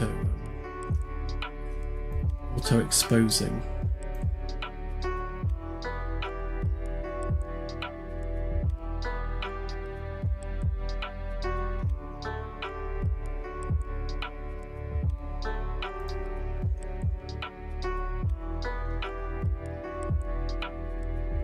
That's got something to do with it. Bright zones intensity.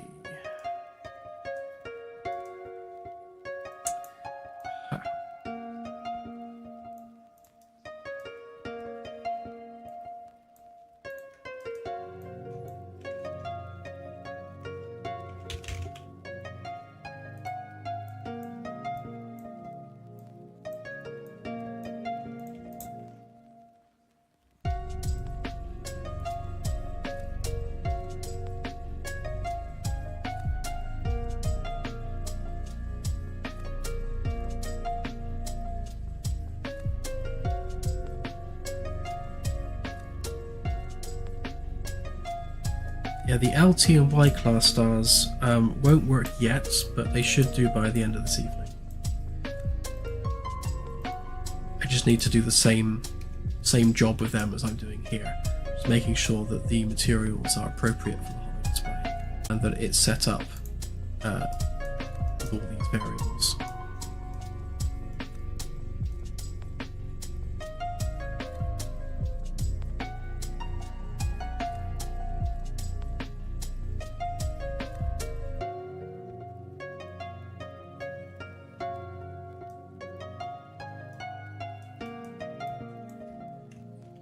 Something I can do there is just clamp that to 1 anyway.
for speed's sake, I'm going to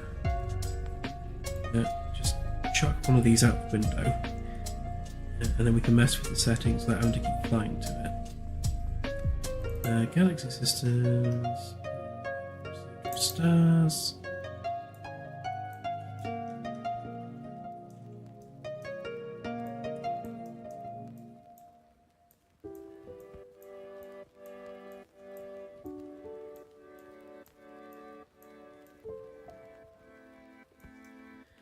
So that's just using the basic material. So what we want to do with this is we want to sort out the test. So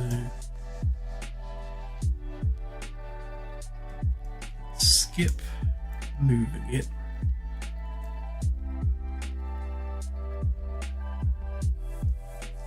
Then when we configure the star, this bit here, so we need to make sure that we set that true.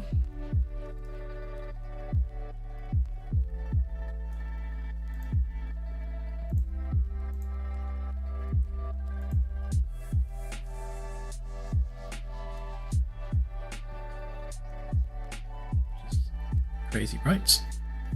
We'll get rid of that for a minute.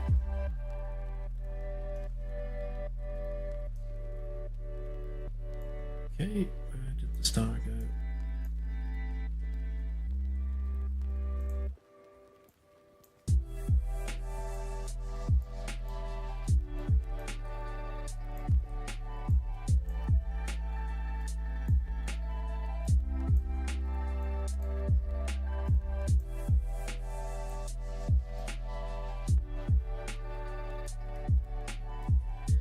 Still very bright.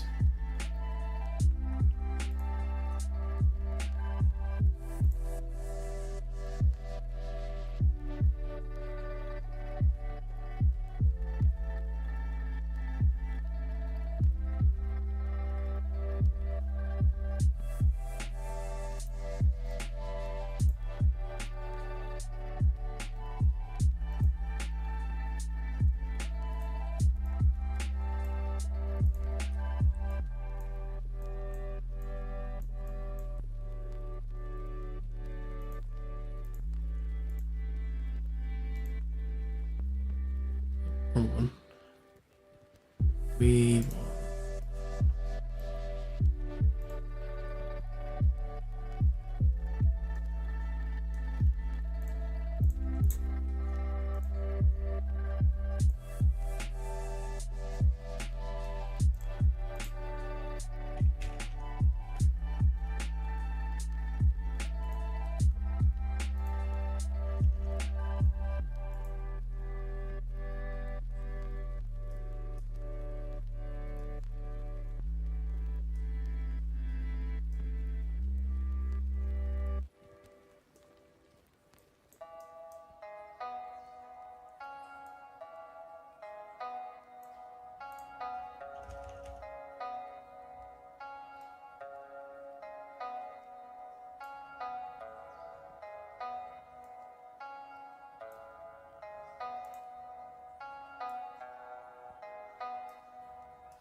So why are you so bright then?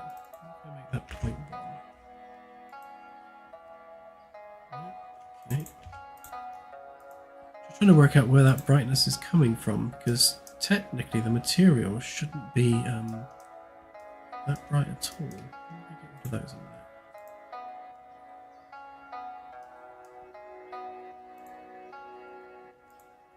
It's still crazy bright.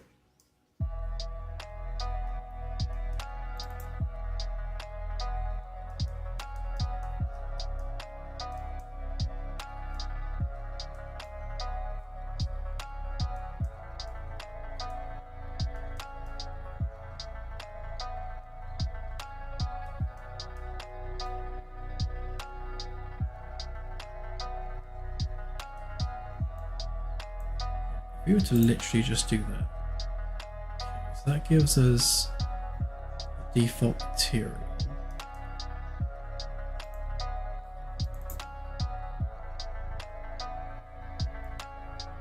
Do we have anything crazy going on here?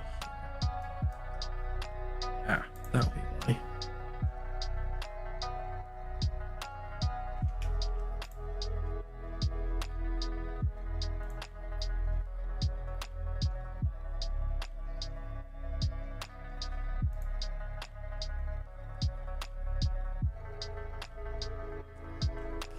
Okay.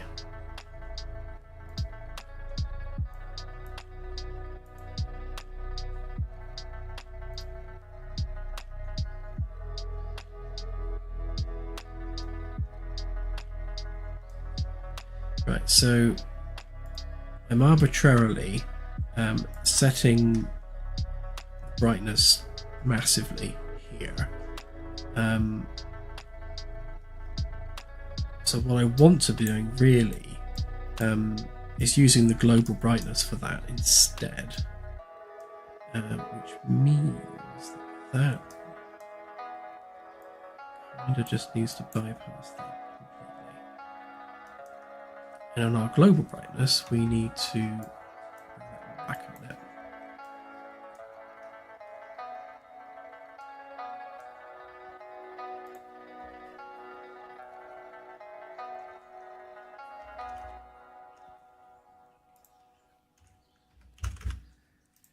Kind of just need to do that.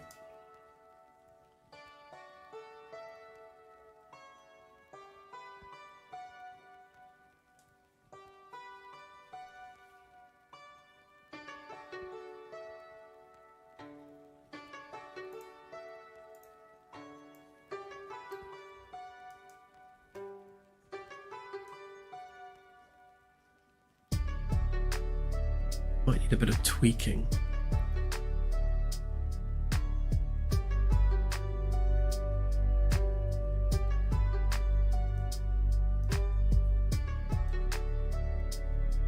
It's definitely going to need tweaking, in fact, because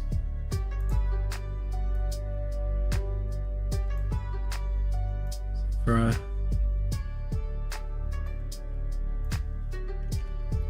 like an M class.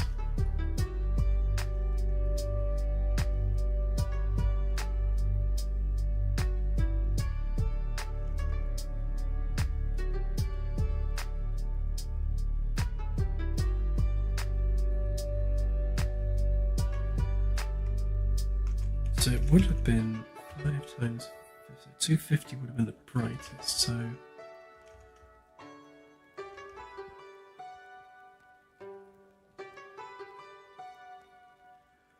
I would say maybe 50 to 500 on the range for that.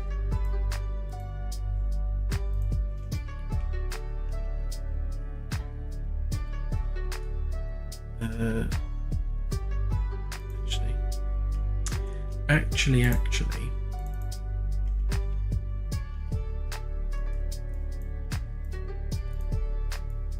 do it here instead. That kind of preserves the functionality we had a little bit more.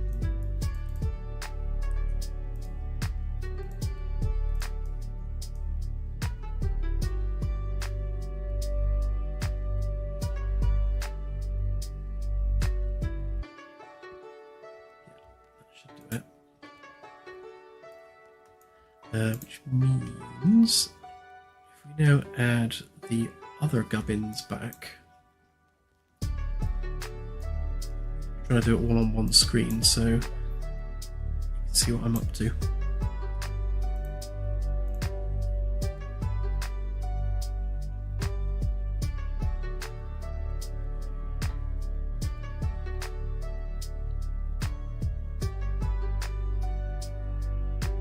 Yes, we will have different overlay states on the Holo display for various different things eventually.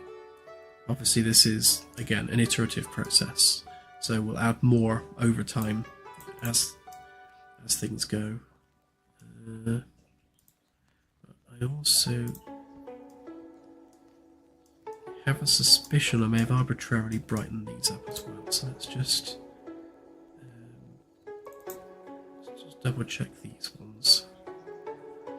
I did. Look, I multiplied that one by 40. So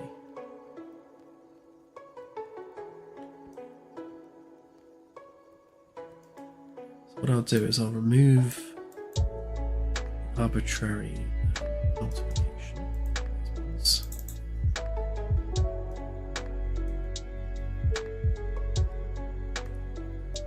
Different, of course.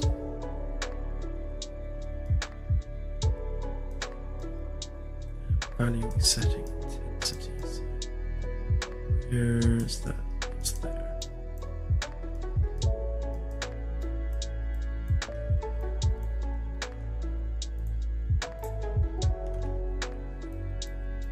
So that one was multiplied by 40. This one was 5.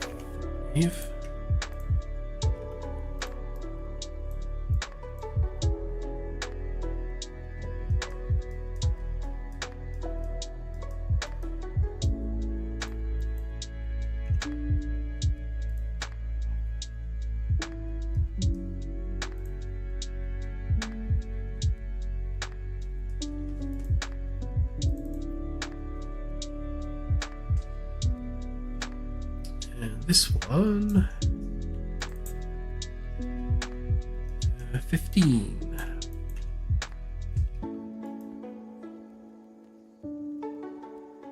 So rather than adding that arbitrary extra brightness on the material, do it in here instead. That gives us more control over it for things like the Holo display.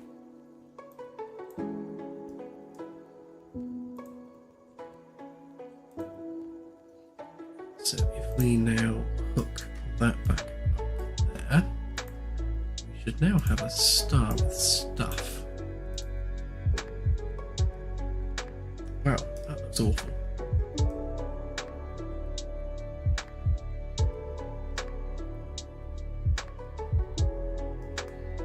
However, we now have control over it, so we can turn some of that stuff down. Which one were you? Okay.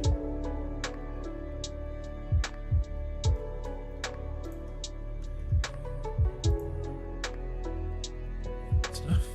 Okay.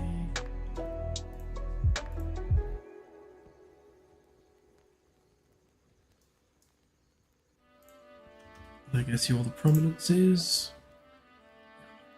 Okay. You can stay as one.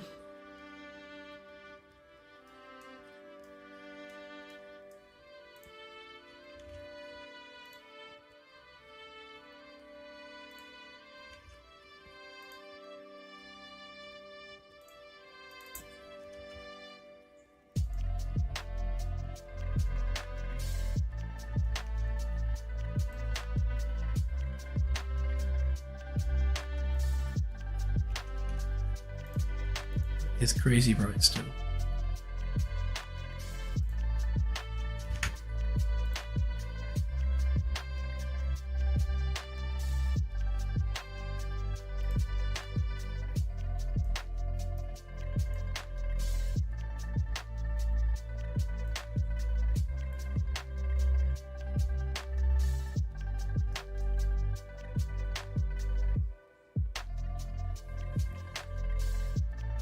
Well, something else has just occurred to me as well. I also need to make it so that this doesn't overflow the Holo display. So I'll have to add that to the material at some point, which means we're going to need separate materials for the different things.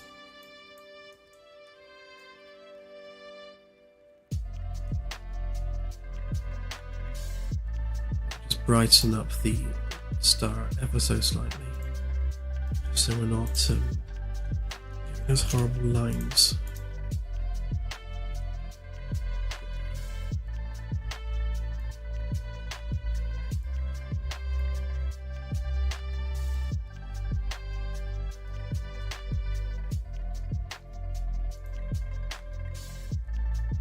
also change the scale of the prominences slightly as well.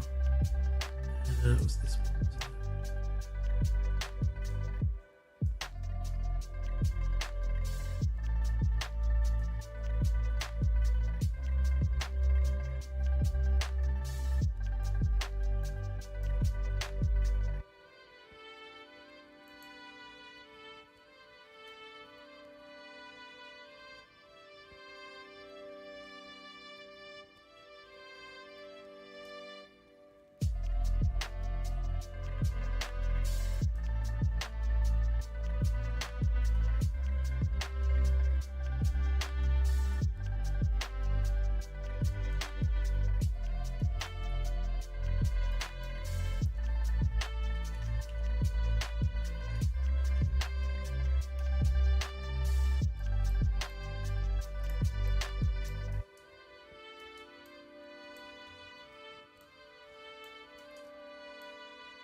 Let's go for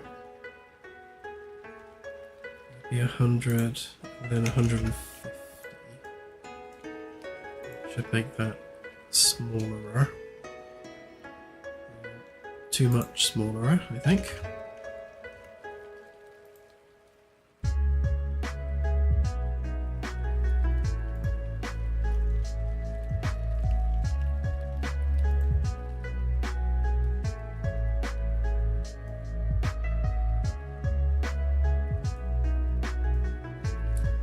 Maybe if I make them a bit brighter.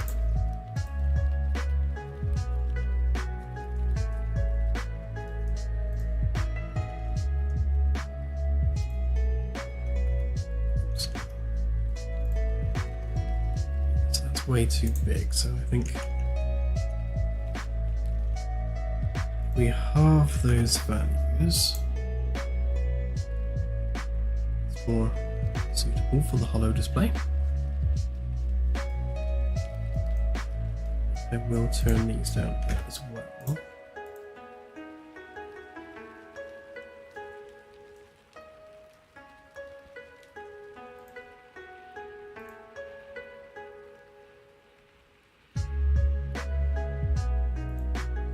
Not a huge amount I can do about the 2D textures causing lines. They're always kind of going to do that. At some point we'll be replacing this with a volumetric star anyway, so it is only a temporary problem. It's not too bad.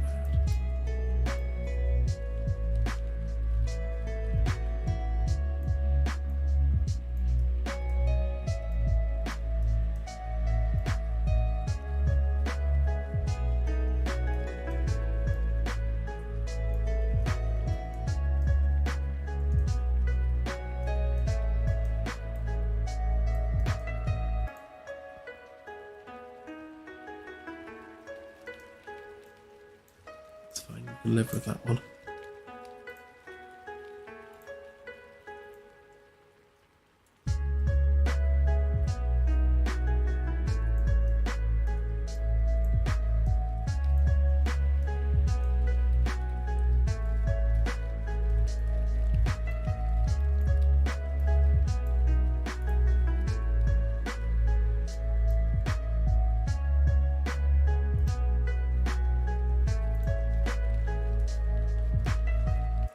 Right, let's give this a quick whirl, and we'll see what it looks like actually in the game.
I think we're in a good position for a dev build. Yeah, everything seems to be working.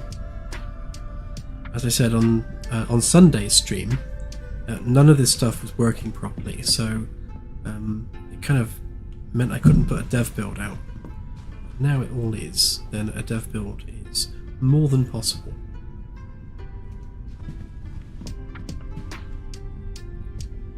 Let's get rid of that bright star out the window a minute.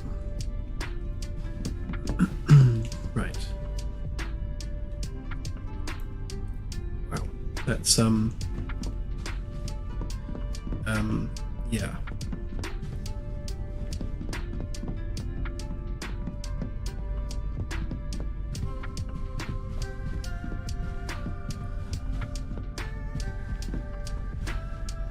Where's the door?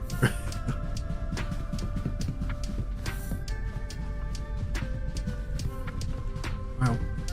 It's definitely worse, I would say.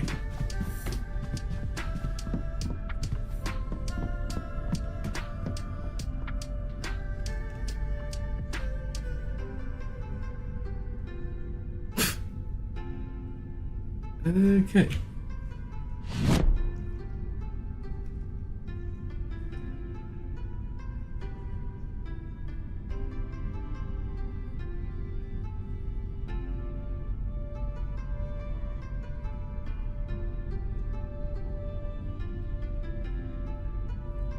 Yeah, we have a small issue, I would say, with this.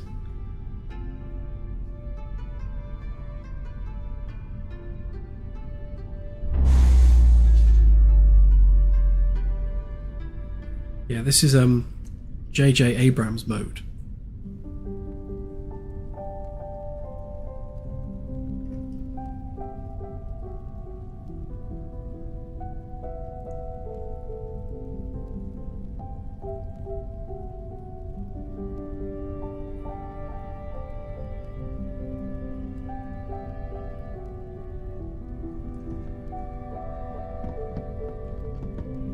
The star itself is the right size, so that's good.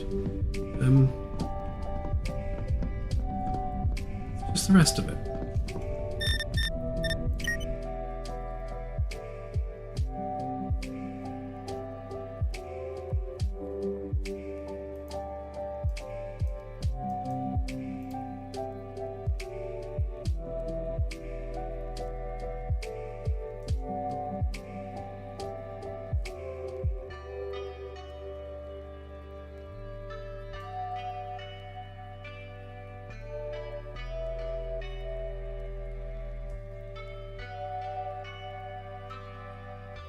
Oh, I see what I've done wrong.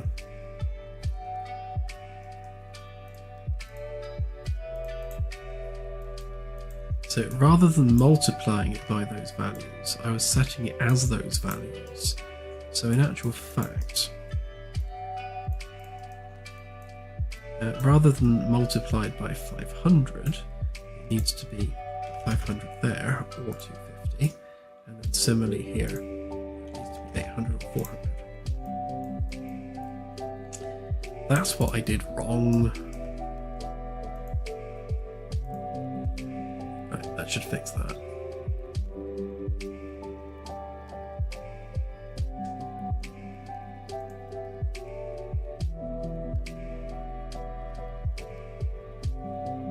So, alright, while we're at this then, let us also sort out this one.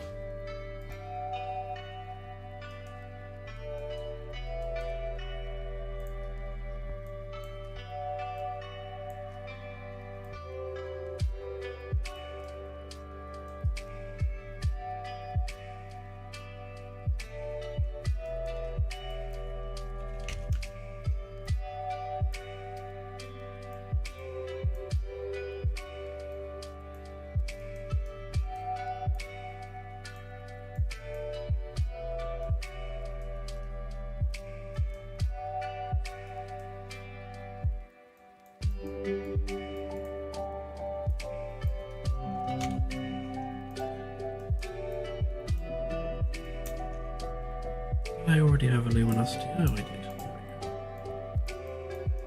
we go.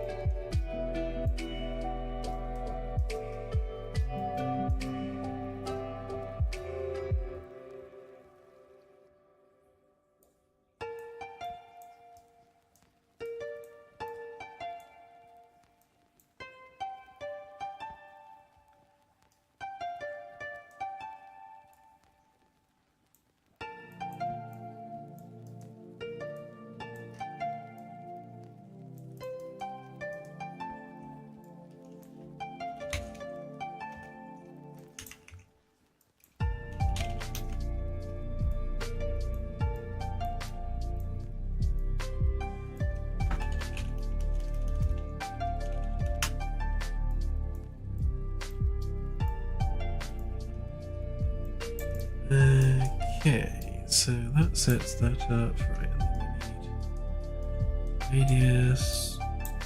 Get that. Let's select. So if it's false, we put that in there. Otherwise, we use that one. Sets the scale properly.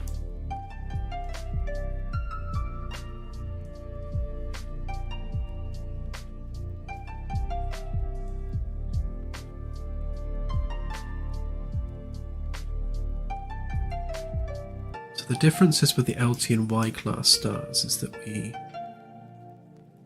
for a certain temperature range, we start putting in some blue to the red to give it like a purpley hue, because there's a lot of ultraviolet light on T class stars.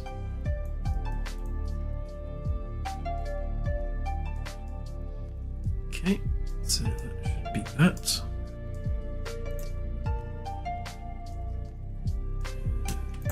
Again, we'll move those down here, get rid of that, get rid of that for a minute, move that there, so move that there, move that out of the way.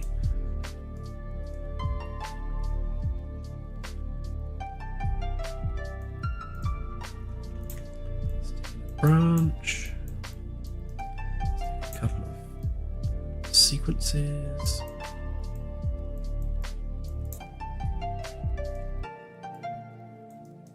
Shove these out of the way. Okay, so if Holo display is true, then we need to take the atmosphere. We need to take the imposter. We need to take the direction light. And then we need to destroy those components because they are not needed on the Holo display.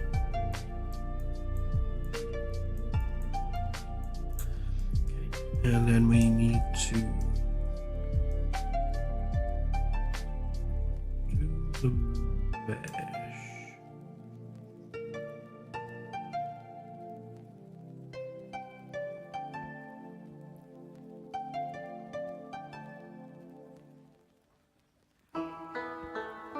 Yeah, there will be a few ways of progressing, tracking your progress. One, there'll be a breadcrumb trail, so you'll be able to see a 3D line that traverses, that traces your travels around the galaxy, and you'll be able to see that across the whole galactic space. You'll see this line where you've been. You'll also be able to have saved locations. So on the helm at the moment, it's kind of like a half-built location bookmark system. And we'll have that on the sensors as well. So the idea for the sensors is that you'll have a tab where you can go between live sensors and the astrometrics, the saved sensors. So when you switch those modes, you'll be able to go through and look at all the things that you've previously scanned. And the saved astrometrics will also be available in the astrometry lab. But yeah,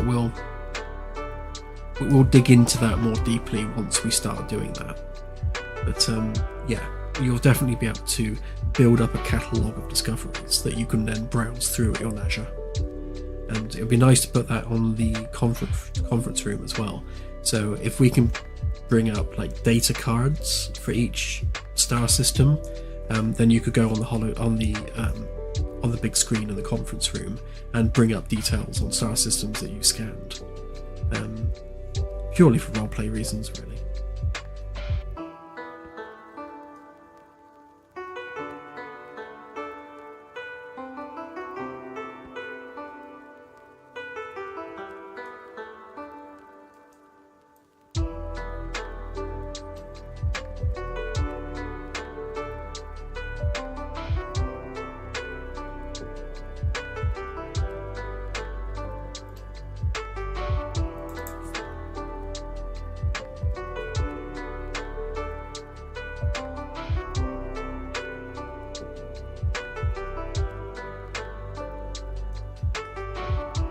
So we shouldn't actually need to do anything with this material for the LT and Y class stars because they're already really dim. So they should be all right as they are. So if we do that as an action before we decide whether or not we're doing holo display, it's just a global thing. So we globally do that one, and then we specifically do that for the holo display.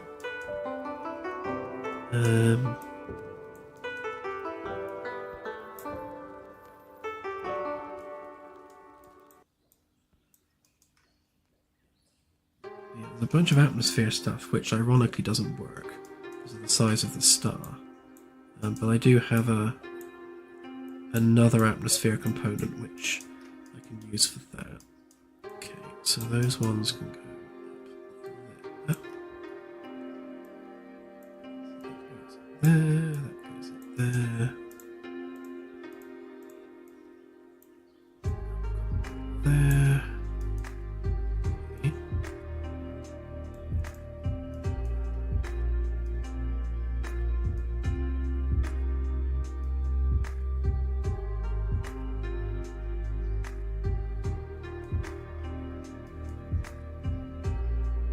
I'm sure there should be some more to this that I'm missing, but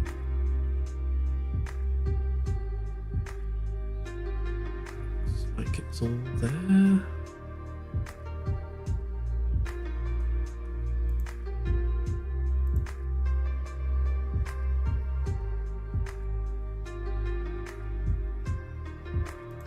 Right, let's go find us a LT and Y class star and check it out.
You'll do.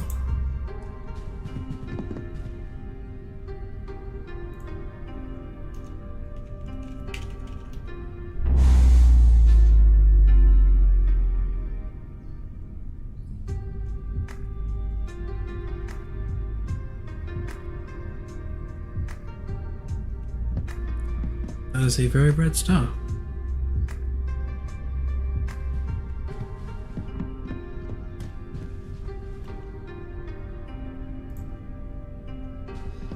Ooh, interesting.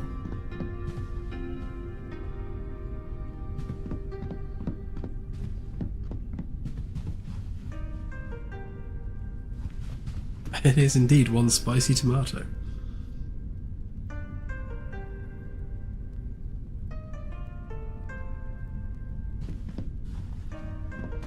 What class is that? Is that a T?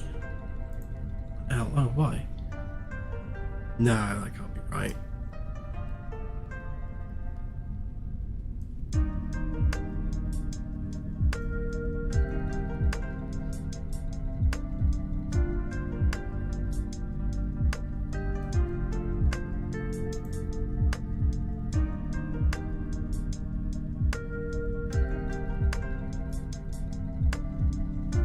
That does not look like the right texture.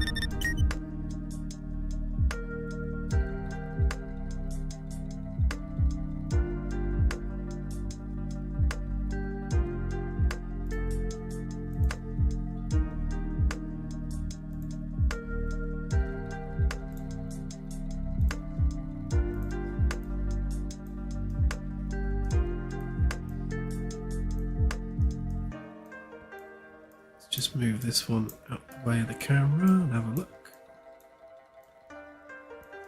Yeah, it should look more like that.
Okay, that all seems to be doing what it's supposed to be doing. So it's not the material. Close some of these tabs a minute. Always too many tabs.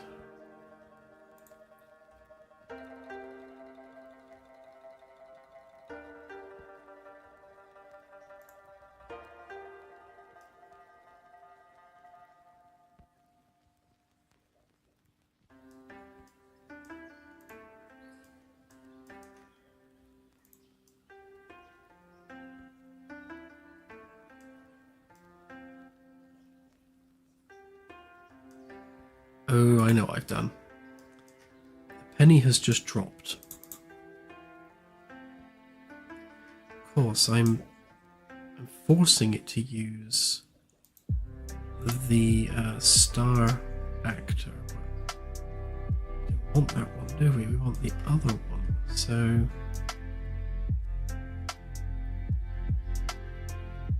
yeah, so we need to switch on. Select on this. Right, and that needs to go in there. So annoyingly, because you can't. Really annoying that you can't copy paste these, but ooh, but you can do that. Hang on a minute.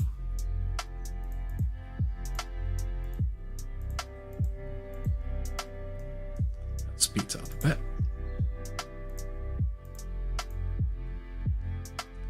Is it LTY?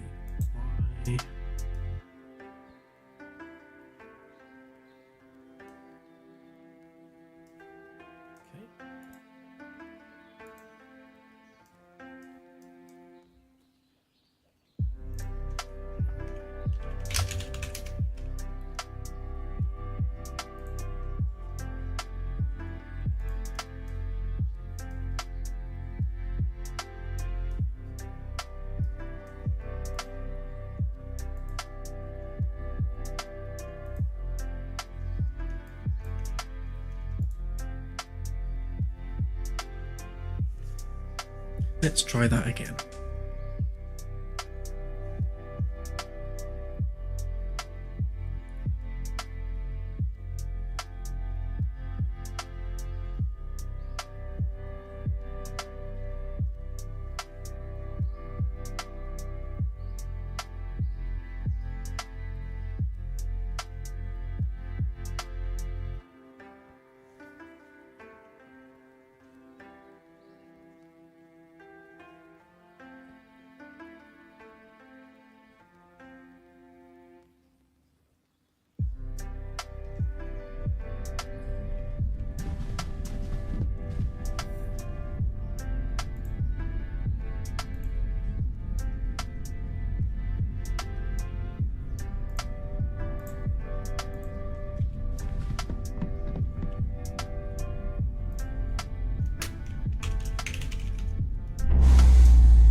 That's more like it. It's not what I'd expect to see with a Y-class star. Practically nothing. Virtually just a hot gas giant. Which means we should see the same thing on here.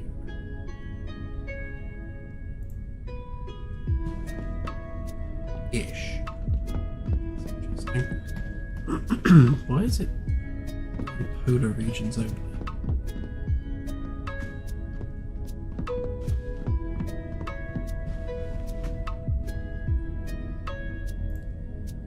While we're out checking stuff, let's check this one a second.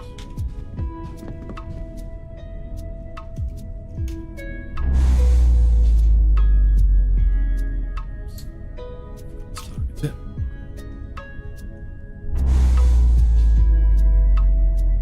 It's a proper star.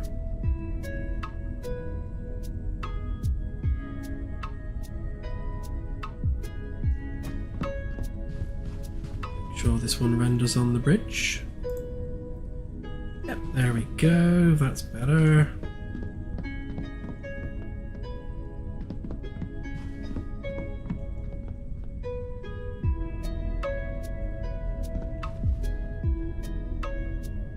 Right, so normal stars will render on the bridge quite happily, that's good. If we increase our range a little bit.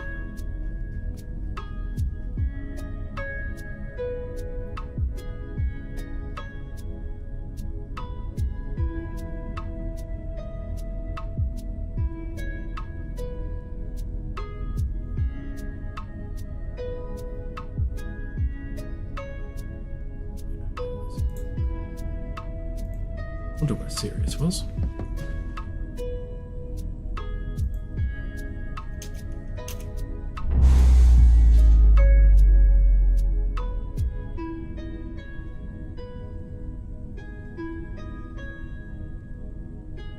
There it is.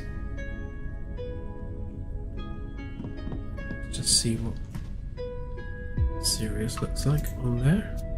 Yep, very nice.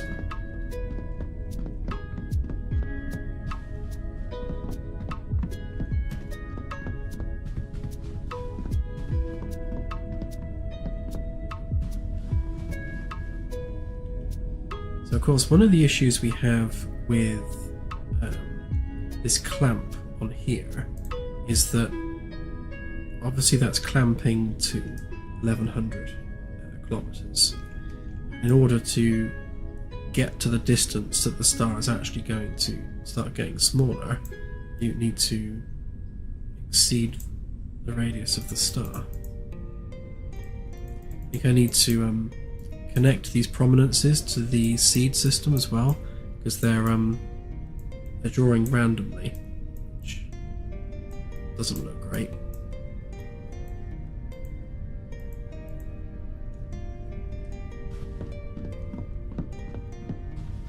Yeah, I'm happy with that. I think that's just the right amount of brightness to kind of convey the fact it's a star. It's not covered in horrible lines. It's still relatively detailed. It's nice and twinkly.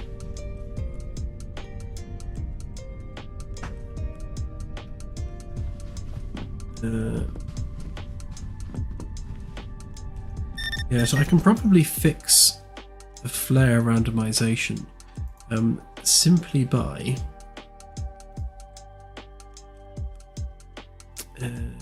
yeah, so we're using a random unit vector there, and instead what we need to do is we need to pull out the seed. So are we generating?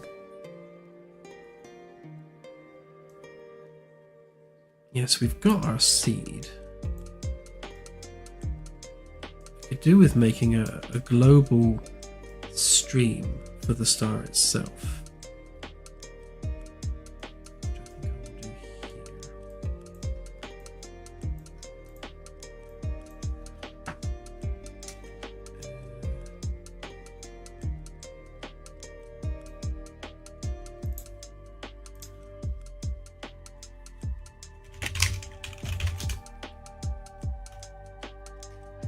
I already have one.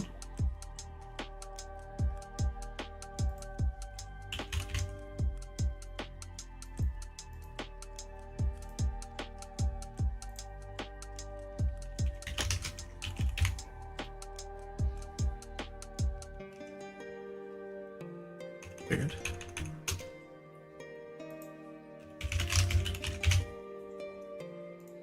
Must be using that somewhere else. So set seed, pop the seed in. So that's our stream set up, and then on here, rather than just doing a random unit vector, we can do random unit vector from stream.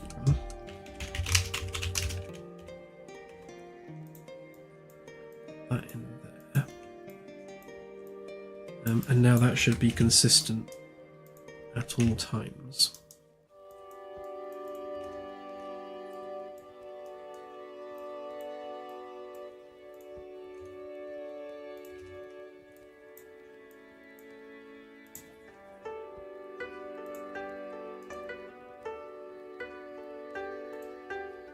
Okay, we're not setting that anywhere.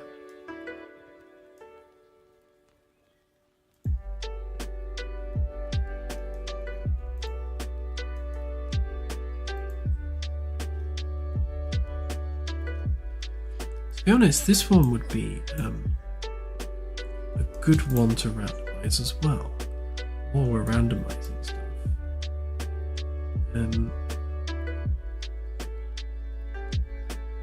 So immediately my brain goes to, and then we can make it actually accurate and have more flares for M-class stars, but no, bad Dan, don't feature creep. I can hear Claire in the back of my head going, feature creep, feature creep, feature creep.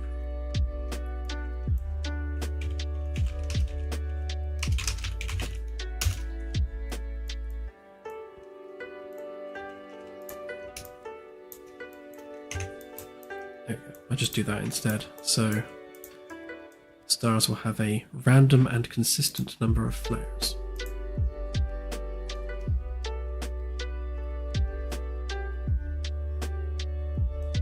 Yeah, the L2 and Y class stars won't work on the Holo display quite yet. I need to work out why. That's the next thing on my list. Let me just check that these ones will work. Just want to check that it zooms consistently.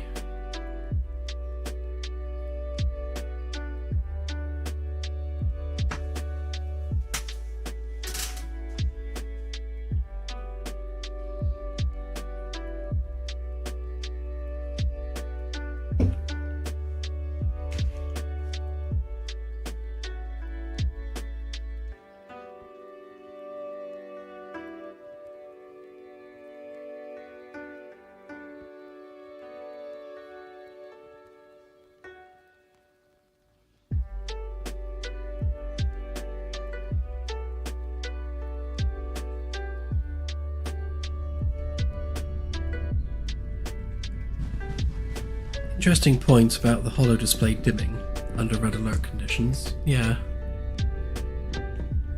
If it's like glaringly bright, then yeah, definitely.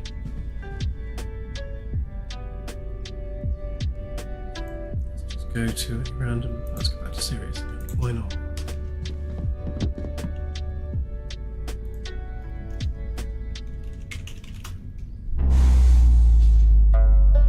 Again, serious.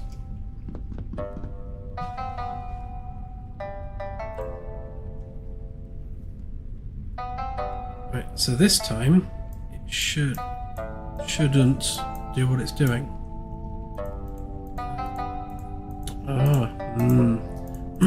So they're in the same place, but their scale is not set to the stream. Yeah, that half worked. Hang on, we can improve that.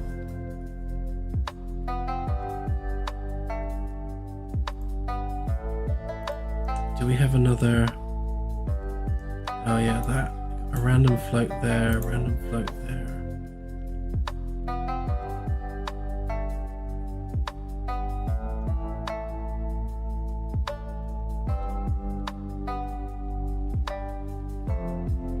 one's all right. One there.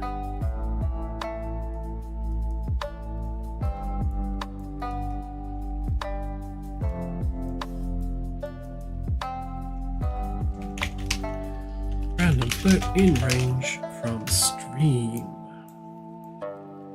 Min and max. Right, so where are you going? You're going there, there, there, there, and there.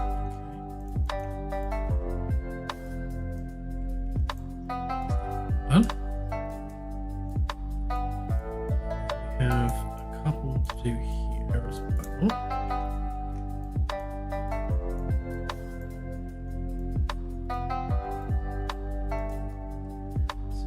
Going there and there. There.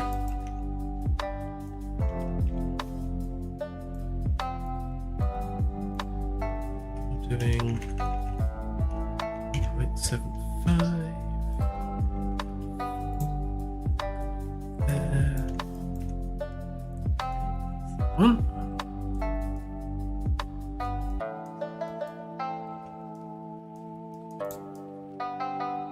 Do we have any more randoms?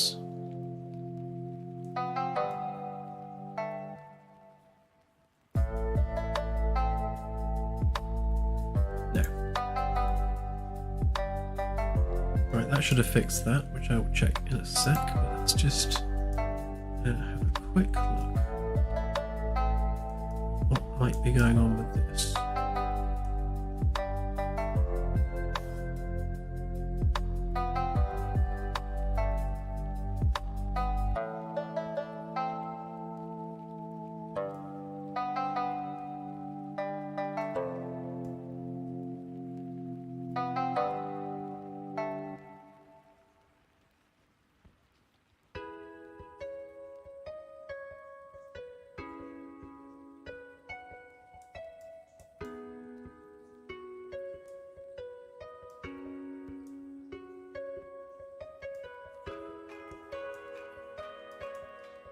Okay, so the only difference between this and the live version you see out of the window is that the one out of the window is generated from the optimization code. Here.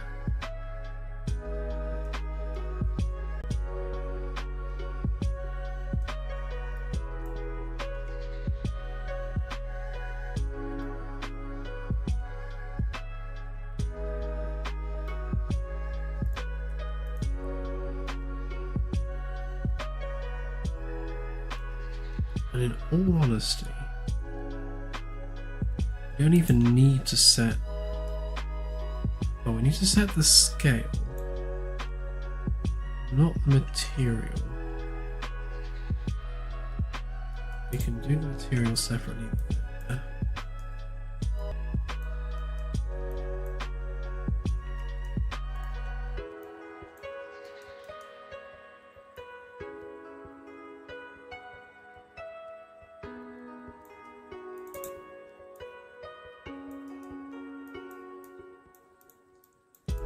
Right, so we set the scale, whether it's the holo display or not.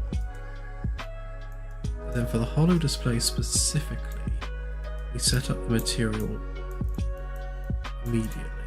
And we don't need to do that if it's not the holo display, because the optimization loop does that for us, just as part of the optimization.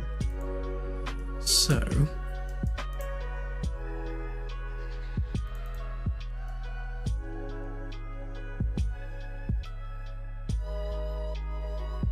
I'm assuming then that what I wasn't doing was this bit.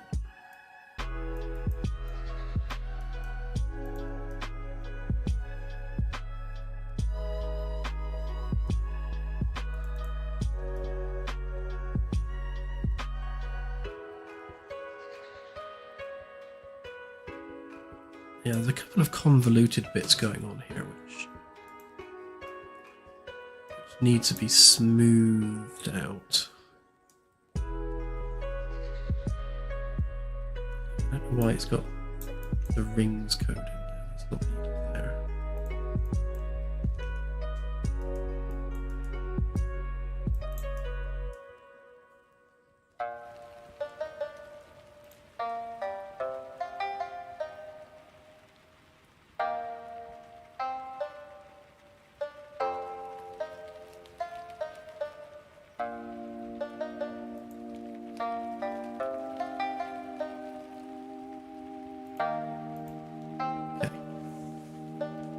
Let's give this a whirl.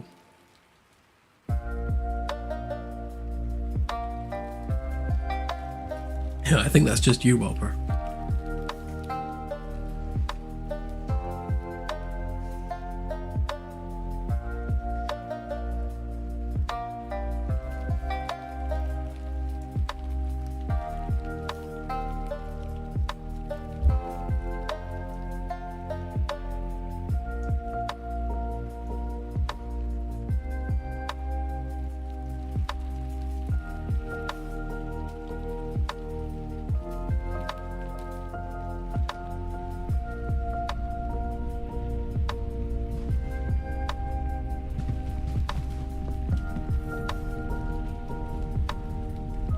Yeah, someone told me you've got a poster of me on your bedroom wall.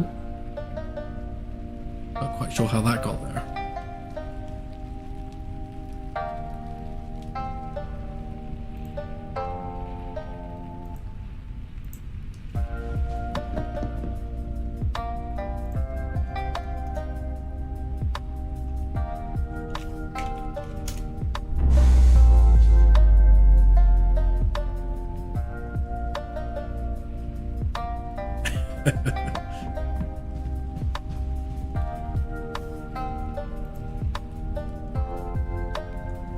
Right.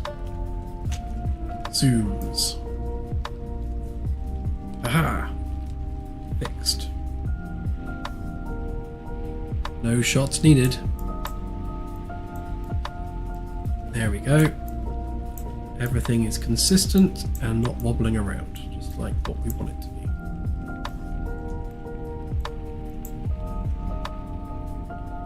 Now the bigger question is, are the LTY class ones working? Let's go find one.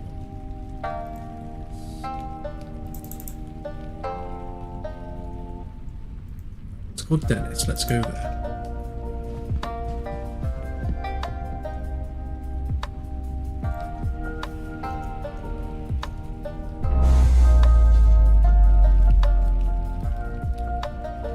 See a glow.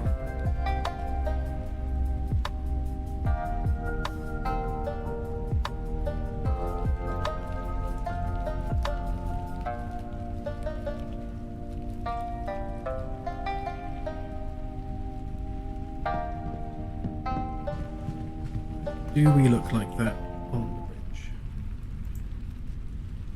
Ooh, yes. It's tiny, but it's there.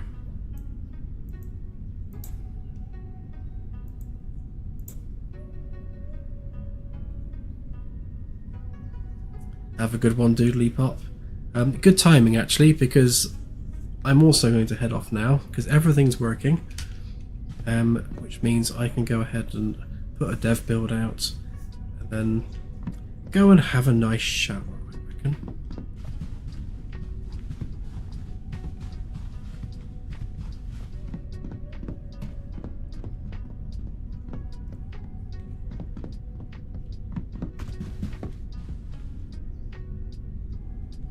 Hang on, let me try a different class of start. Perhaps they'll be broken. Let's try a T class. A procedural T class.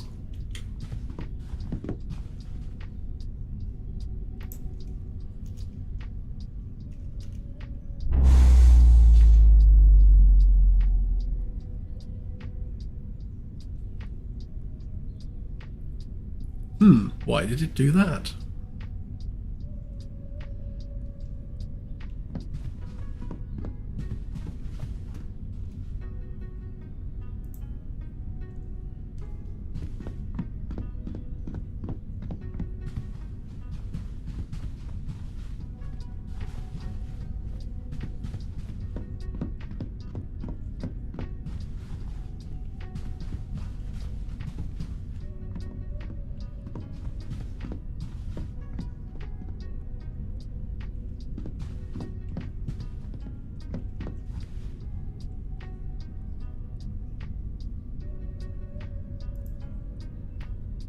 May as well try Y class while we're at it.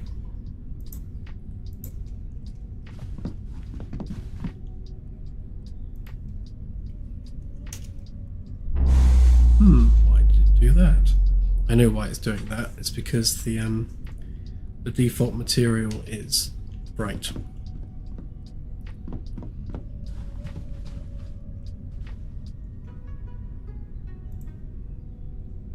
Ah, look, there we go, there's a broken one.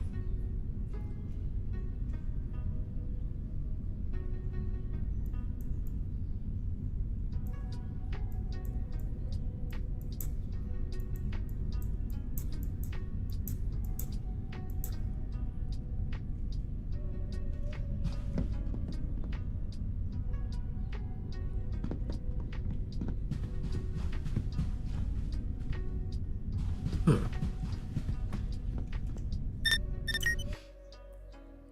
I know that one is genuinely baffling. I bet it's something to do with these. So LTY.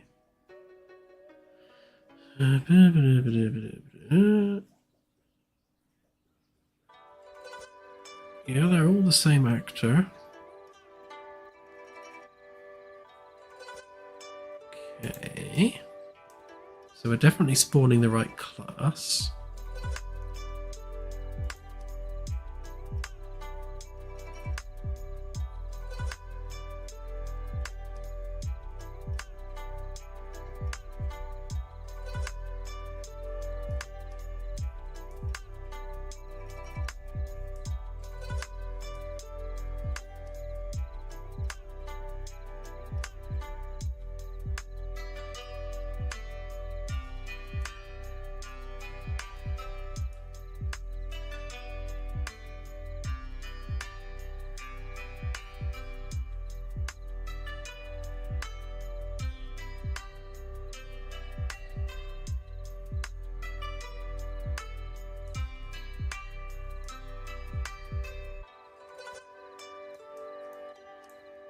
None of that's hooked up to anything, so that can all go away.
shouldn't have been hooked up in the constructor, so that won't have helped. Okay, let's see whether it was that.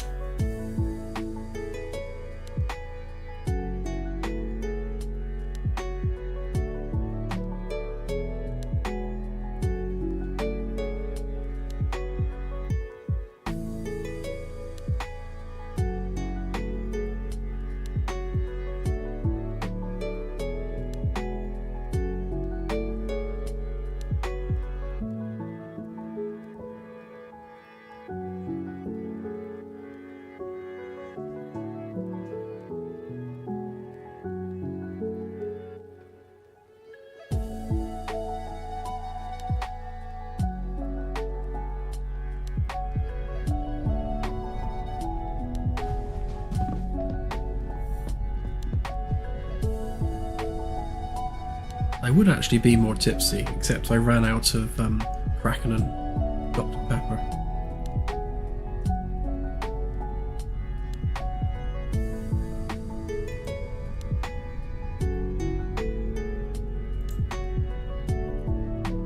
I'll blame Claire for not bringing me another one.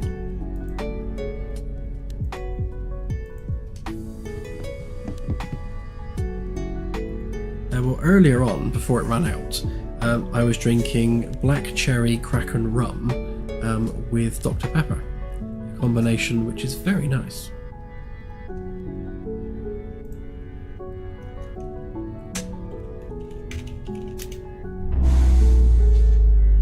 Why was that purple?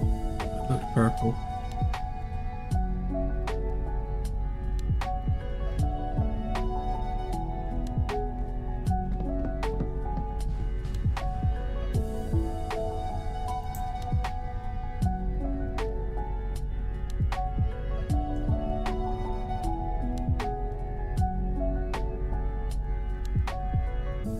So for some reason, it seems to be defaulting to like a default gas giant material without the middle bit, which is weird. Let me try a procedural instead. See whether this is like a temperature thing.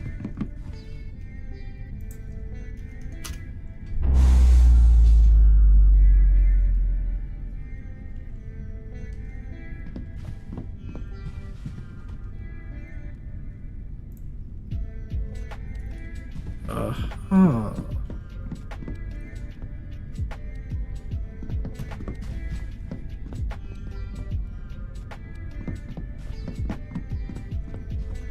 You know, a thought has occurred to me in that whilst the planet out of the window obviously is very, very dim because it's not emitting any light, well, it wouldn't be that dim on the Holo display because we'd be rendering it at its actual colours.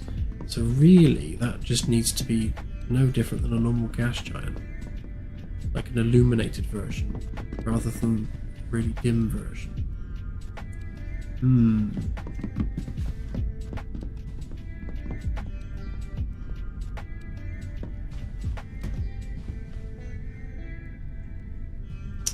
However, we have ascertained that it's actually the real-world data which is causing us a problem. Specifically on the Y-class stars.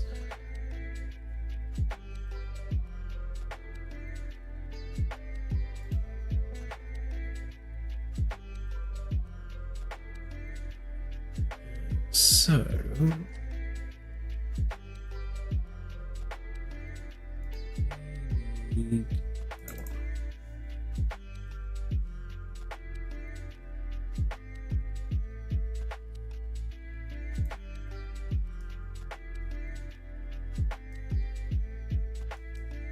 so generate real world stars. Are we setting classes? No, we're not.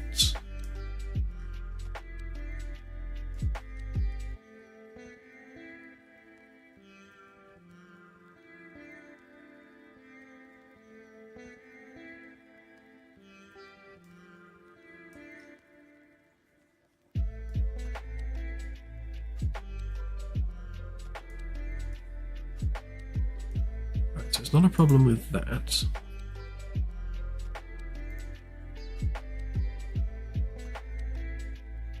So at the point that it gets to here,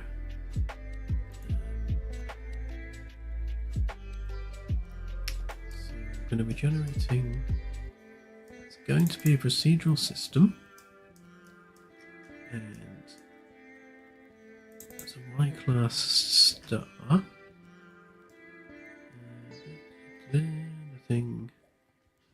Nothing untoward there.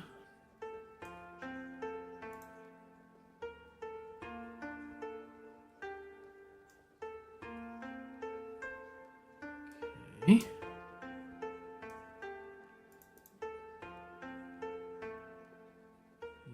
Yeah.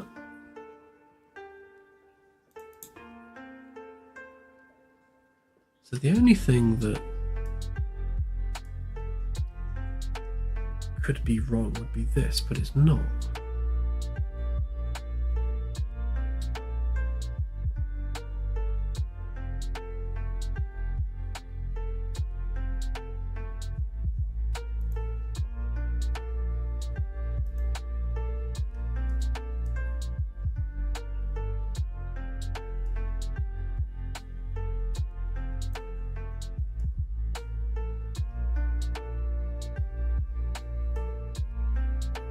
Definitely hooked up there for Y-class stars.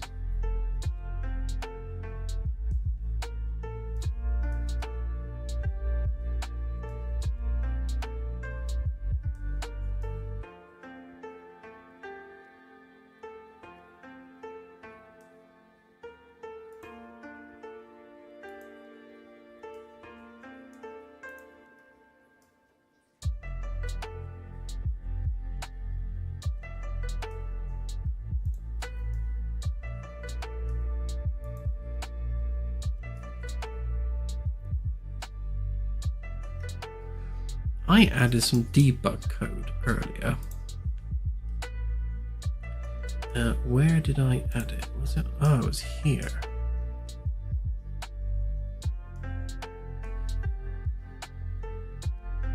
That's interesting. It was using this debug, which means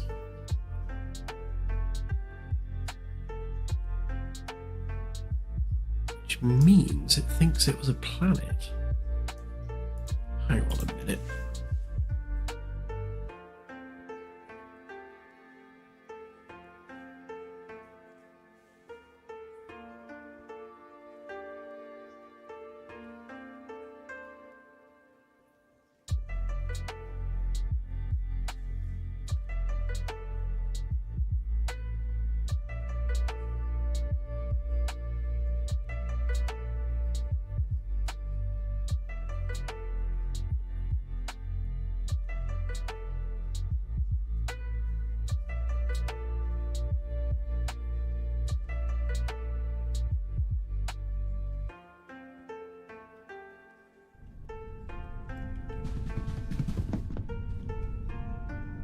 Okay, let's see what the census actually says about that star.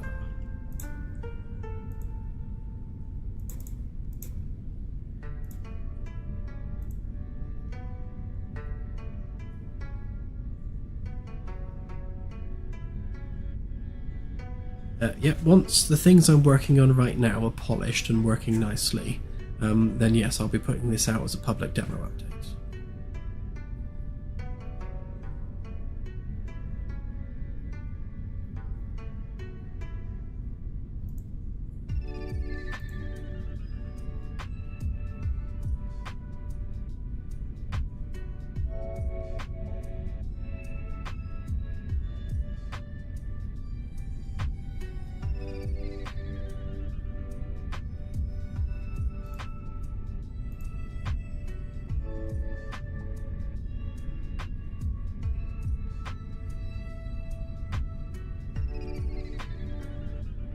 So it's definitely the right class. It's definitely the right temperature range. Let's go and check it out again.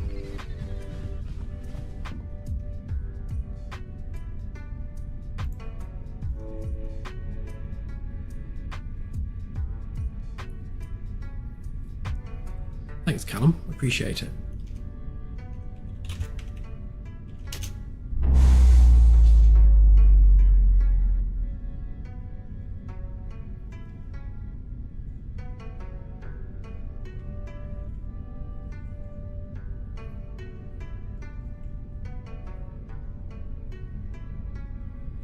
Not all of the planetary scanning stuff, no. So, still left to do is I need to sort out the displays on here. So, like, there's a bunch of stuff missing. I'm not even drunk and I'm slurring. There's a bunch of stuff missing here and here, which just needs tidying up. Galactic position's done practically. Long range is done, other than tidying up the data display here, and obviously tidying up the highlight and everything in here, just cleaning it up and making it look nicer. Medium range, same kind of deal, just needs cleaning up. This aspect should be fine, so display wise it's all good. And then yeah, and the same for the short range. Really the biggest job now, aside from cleaning up the UI, is just adding in the data layers for like life on the planet's surface, and once those bits are done, that's it. That system's kind of done at the ground level.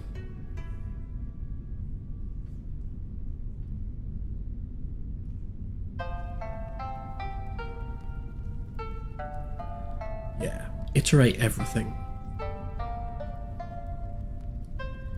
So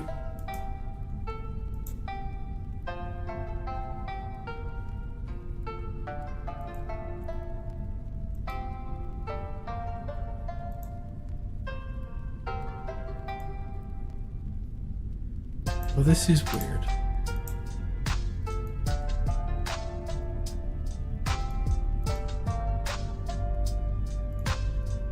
So we're definitely... It thinks it's a star.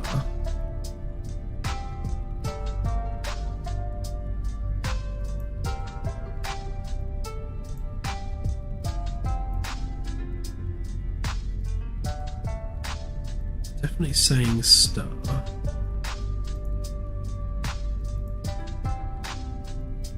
But actor it's loading is the gas giant actor, because we're getting that debug text, and that debug text only exists on the procedural planet one, so that debug text is here.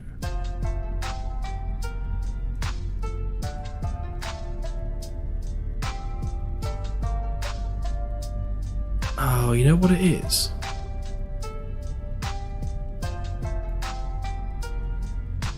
I reckon that because the holo display for planets picks the closest object to us, so I reckon there is a gas giant closer to us than the star, and that's what it's picking up.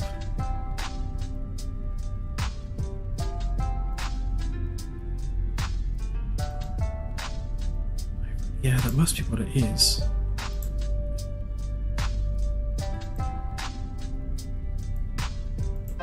One.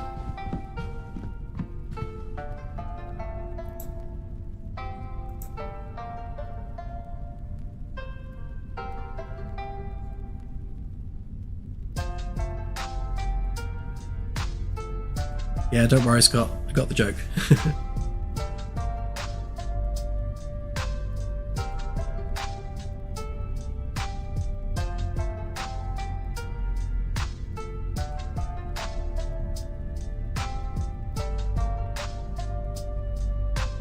Yeah, so the location of that planet is inside the star, I reckon.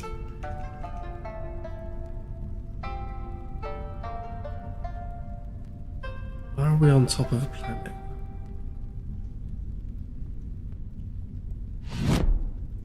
go and have a closer inspection.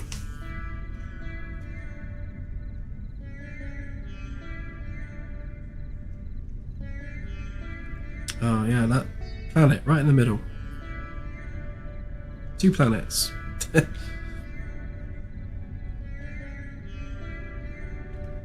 Autopilot still on.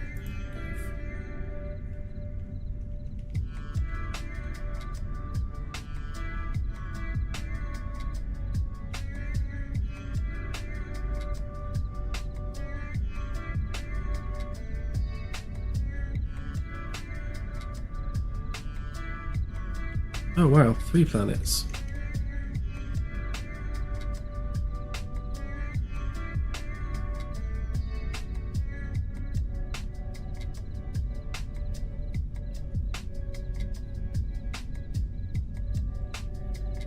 Right, so the issue wasn't with the code for the Y-class star.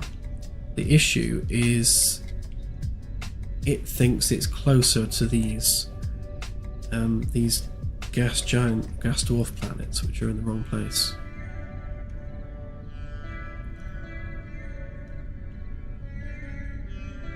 And that there.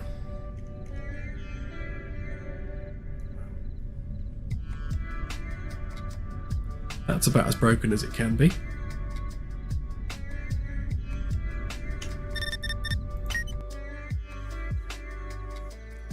Right, the reason for this is because when we work out where we're putting the planets here, we are using the Roche limits to determine how close a planet can be to its start before it's destroyed. However, with a Y-class star, which is like crazy cool. Not crazy cool as in awesome, but crazy cool as in quite cold. That distance is well below the Roche limit distance, so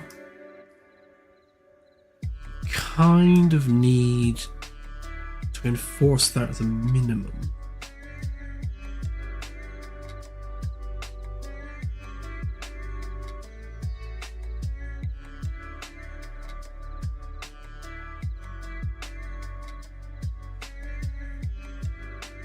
Because really, around a Y-class star, technically they're not even planets; they're moons. Because a Y-class star is barely even a star. So planet distance is going to start at 0.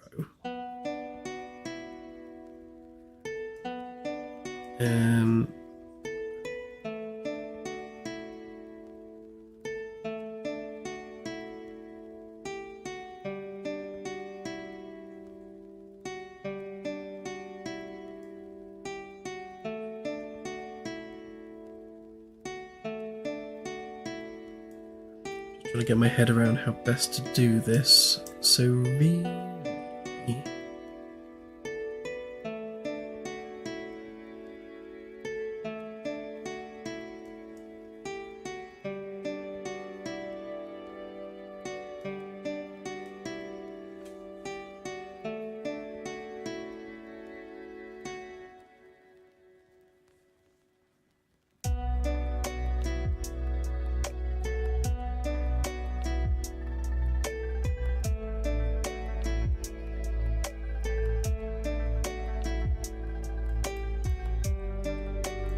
so I think the issue that's cropping up is the maximum is lower than the minimum, which is why it is having a paddy. So what we need, so if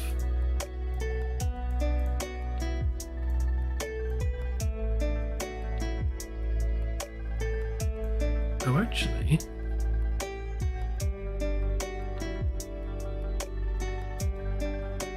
well, that's not helping either, is it? Because that needs multiplying by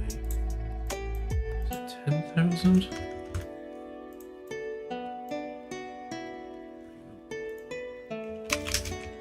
many centimeters in a kilometer? 100,000.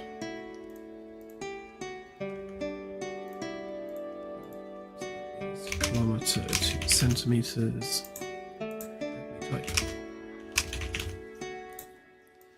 Right, so it didn't help that I was using the wrong scale anyway. Right, so if that is higher than that,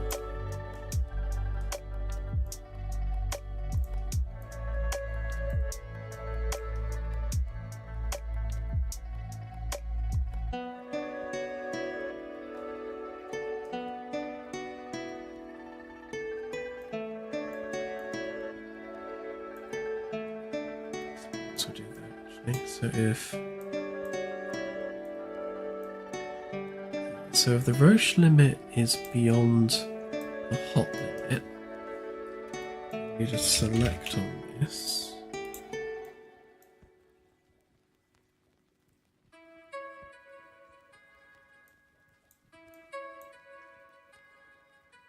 Then, so if it's false, then that can be that.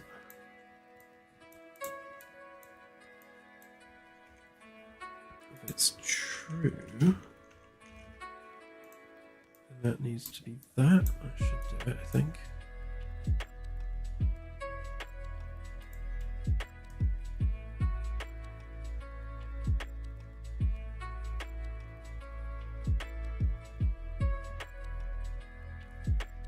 So if that is higher than that, use that, otherwise use that.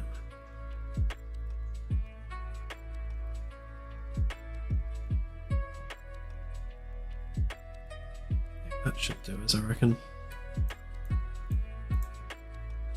Might need to refine some of that.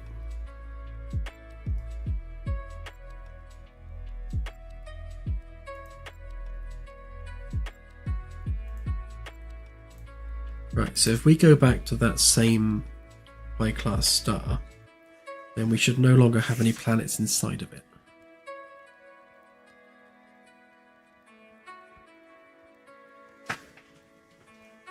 This will also have affected any star system that has planets inside the star, because that Roche limit was using the wrong format.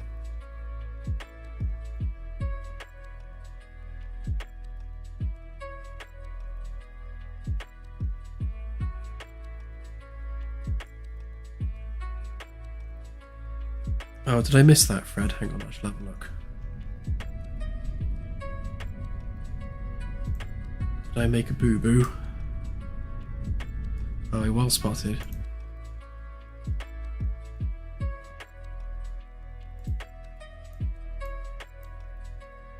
Yes, you're quite right. That should have been in the minimum as well.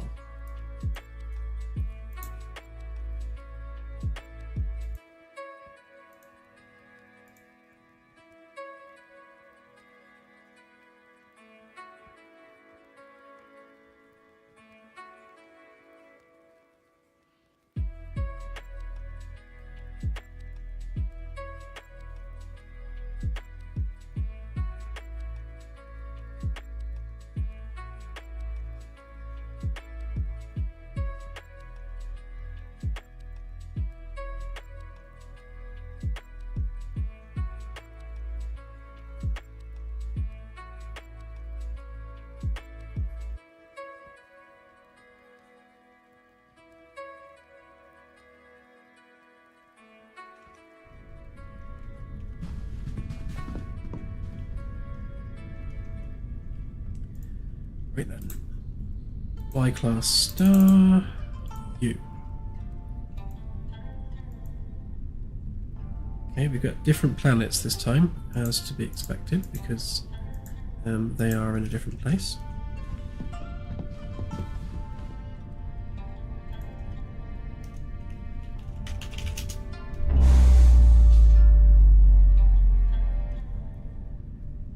Okay, so there is our star. And with any luck, there are no planets inside it now. We do have a lava planet, however, which is closer to us than the star. So where is it?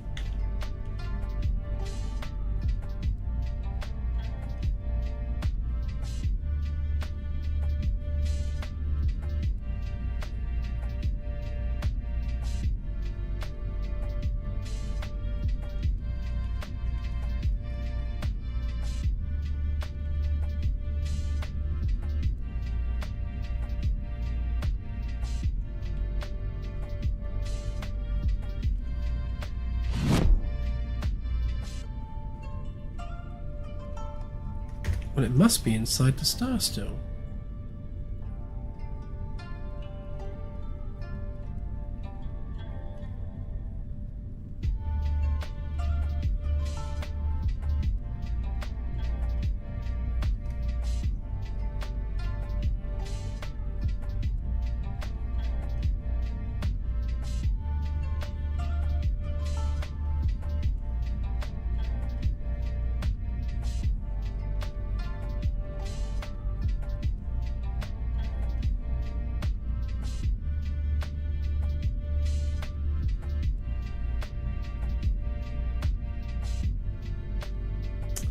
Yes.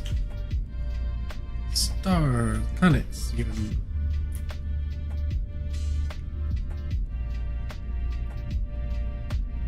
Sigh. Oh look, loads of them.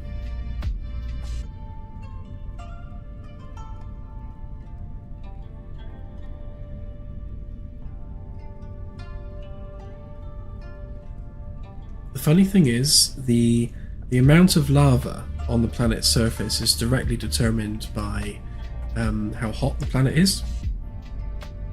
So you can see the one in the middle there, being the hottest, is the most lava coloured, and yet this one on the outside here has very little in the way of lava, so the temperature has dropped off that far, that quickly.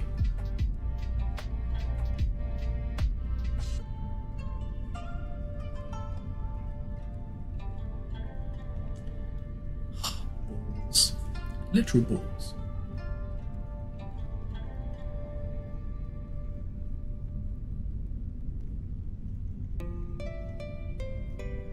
Okay. Well.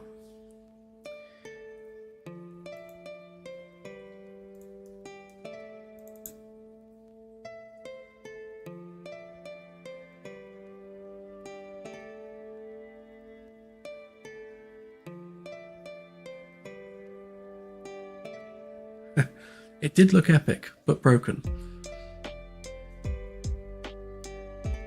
I can only assume that my Roche limit calculation must be wrong.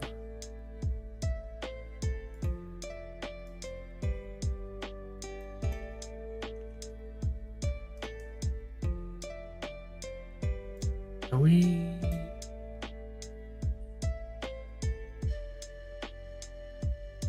setting the density wrong on line class, maybe? Is that what we're doing?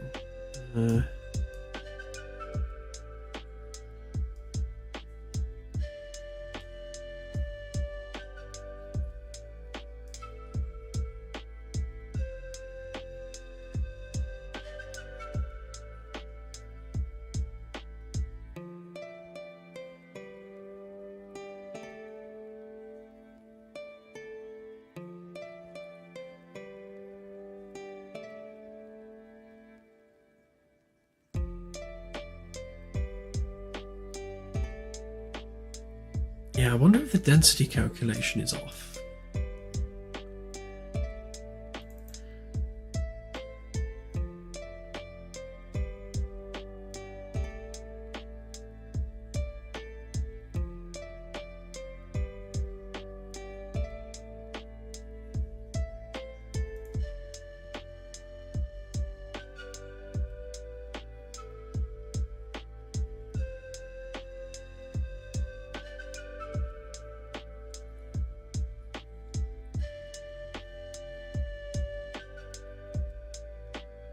Yeah, black holes eating stars is definitely something I have planned. we're recruiting for a volumetrics shader artist, and I'm hoping that's something I can throw at them. Let me just Google this a minute. So, density of a Y-class star.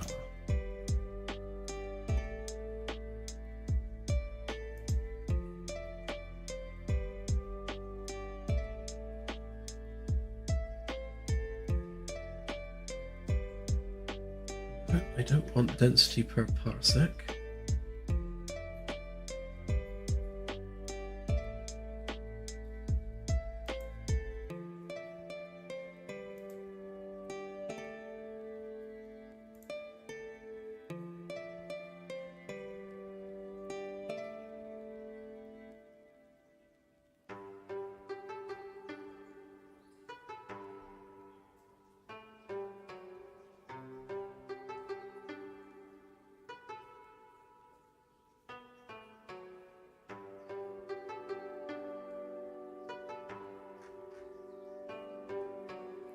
Okay, so it should be around 10 grams per centimeter cubed. Let's see what the density of Jupiter is.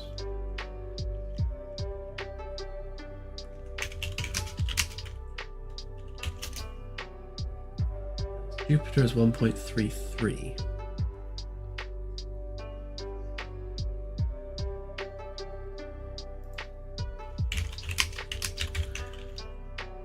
Earth would be 5.5. And that will be why I've used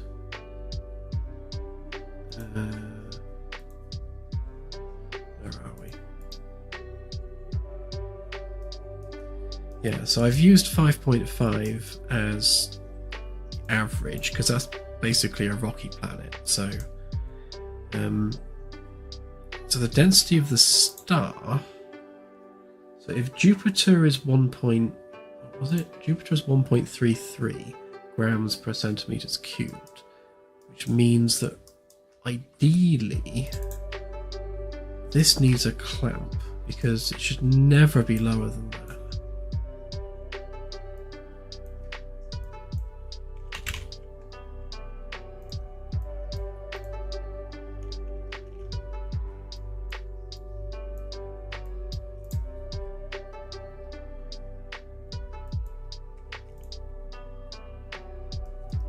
Yeah, because if it has a lower density than Jupiter, then something's gone wrong, I think.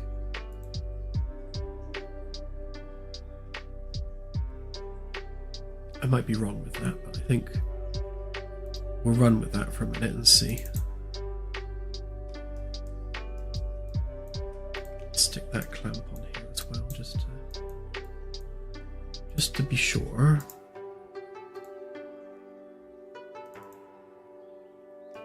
I'll only do it for the LTMY class.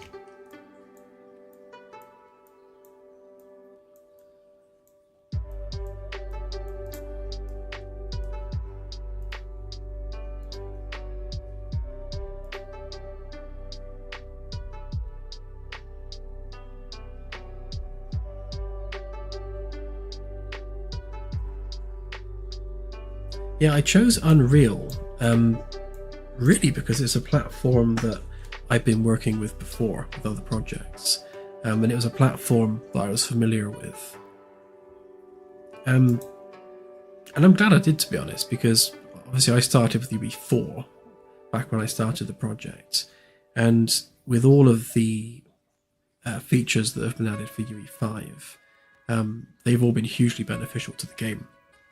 You know, large world coordinates, having those 64-bit integers has been huge for a game of this scale, and Nanite is really a game changer in terms of what we can throw at the game in terms of mesh complexity and that sort of thing. So yeah, I would never consider another engine, definitely.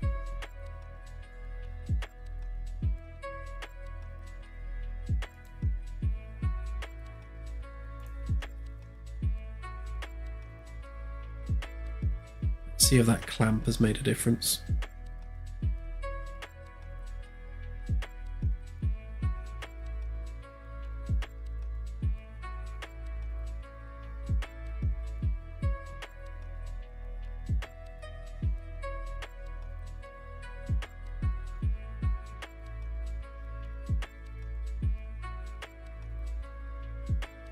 Yeah, I think UE5 definitely is a game changer in the industry, because there's nothing out there like it at the moment. Certainly not in terms of real-time global illumination and the kind of things that Nanite can achieve.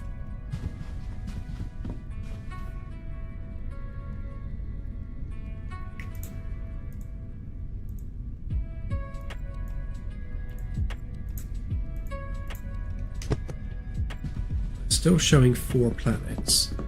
Are they 4 planets inside the star? That's the question.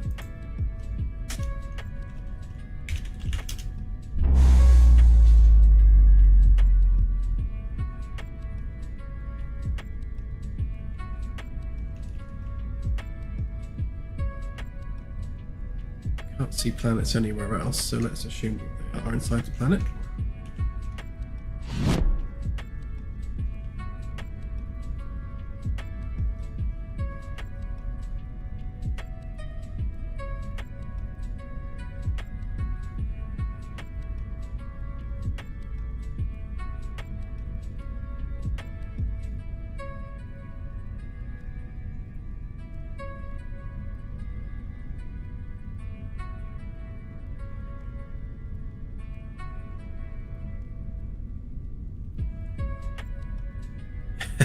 That's just me testing stuff.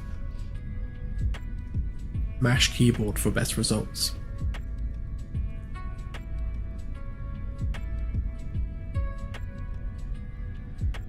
Okay, so these planets are in the same place, which leads me to believe that the calculations for density are correct because they're above the clamp value. Yeah, these are exactly where they were before, which means that it's the Roche limit code itself which is wrong. So obviously it's not hitting that clamp. So must be this.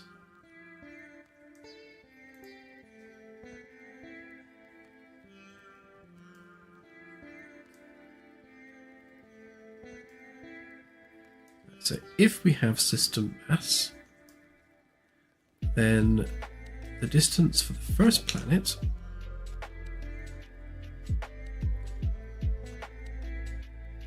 is either going to be that times the first planet, or if we're using the first planet, it's going to be this.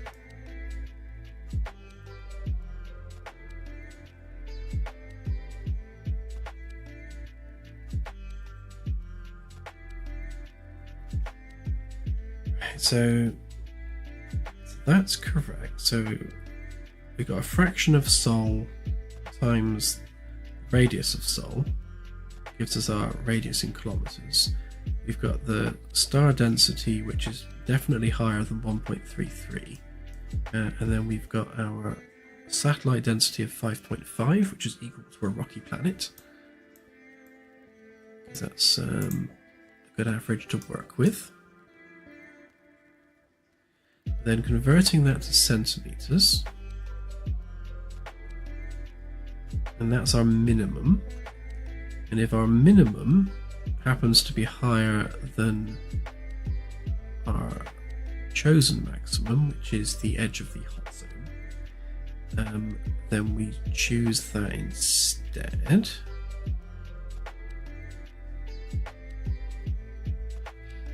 All the distances are in centimeters because that's Unreal Engine's unit of measurement. So 1 Unreal unit is 1 centimeter essentially.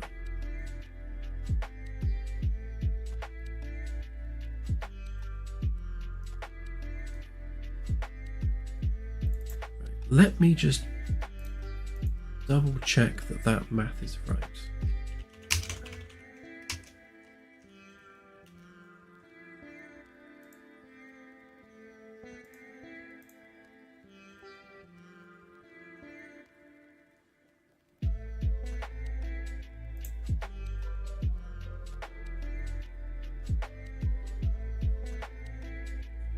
That's interesting. The first calculator that I come up with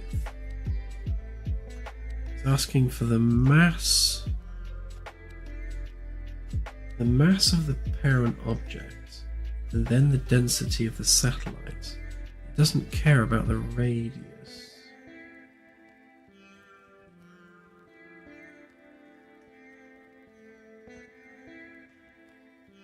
Okay.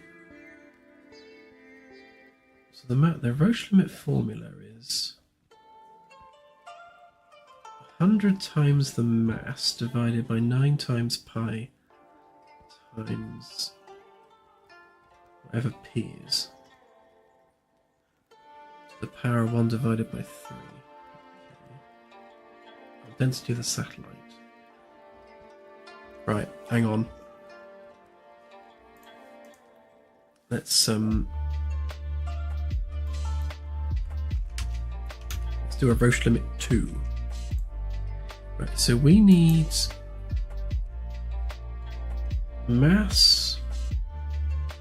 So star mass in kilograms.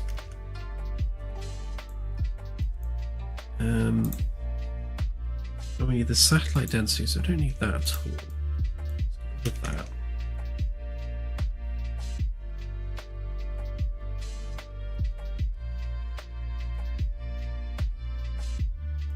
Right, so we first of all multiply that by 100. Not quite sure why we're doing that. We'll run with it.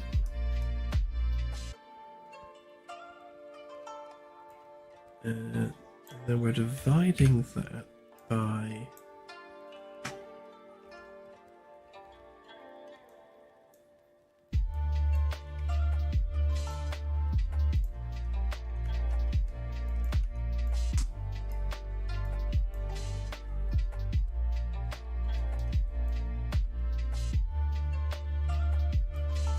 it's got 9 times pi times that.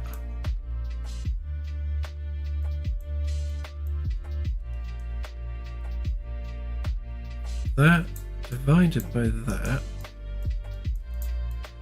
raised to the power, no, not power tick, raised to the power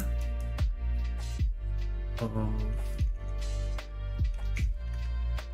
1 divided by 3.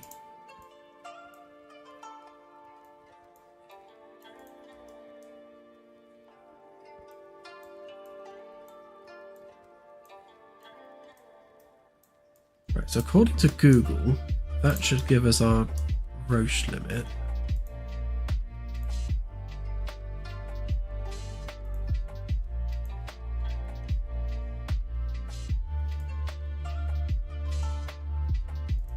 Okay, so if we pin Roche limit 2,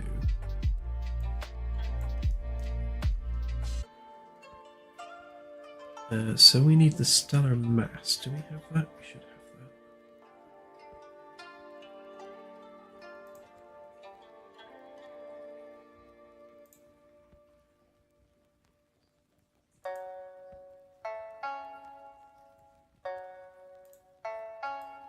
Okay. That's the percentage of Sol. What is the mass of Sol?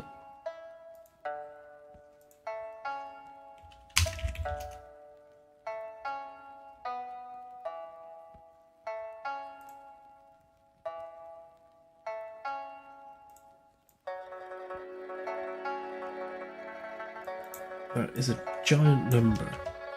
So that would be the mass of Sol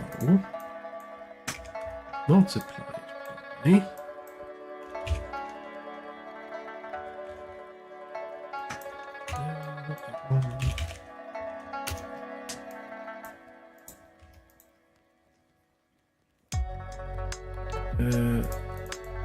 so that would be 10 to the power 30.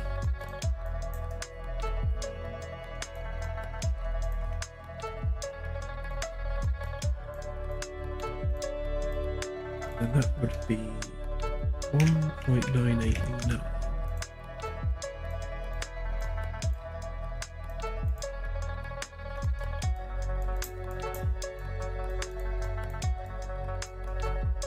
Right, so our stellar mass is percentage of Sol times 1.989 times 10 to the power 30 kilograms, which is ooge. Right, and then we take our, no, not that one, actually. We want our satellite density, which we're just using 5.5 because we don't know what it is yet. We haven't generated it. Right, so does this Roche limit calculation work, is the question.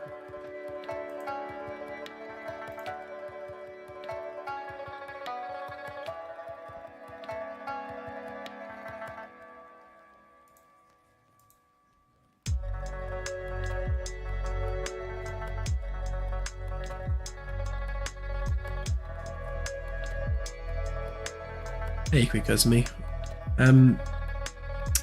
I've been working on the Holo display and making everything display properly on the Holo display. Everything now does, so every type of procedural planet and star shows on the Holo display as expected. But we've discovered an issue with the Roche limit calculation, so I'm just seeing how I can fix that.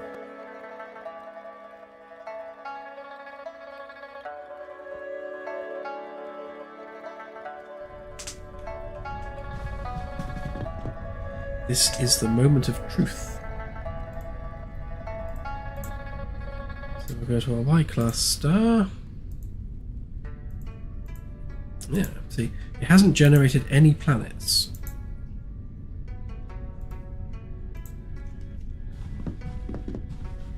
Which is interesting. Ooh, that means... That probably means the distance is beyond the cold region, which is good. That's what we'd expect.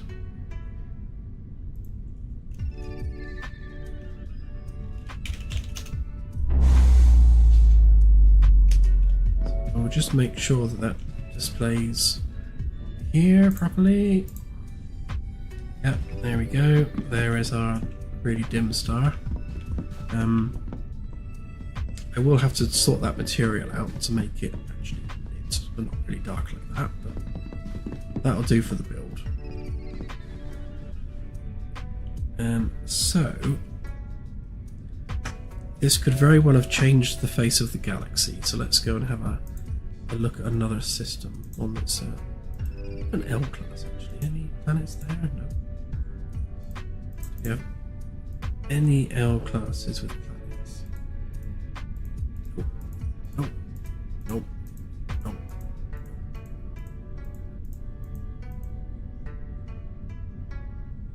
might have to remove the cap on distance. Yeah, so I was just about to check actually, Ian, just to see whether or not did we just break the galaxy.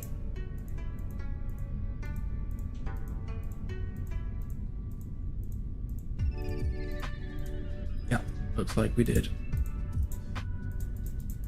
Nothing has planets.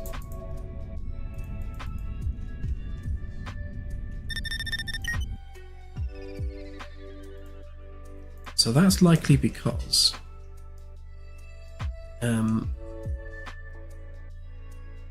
the distance it's generating is going to be beyond the cold limit.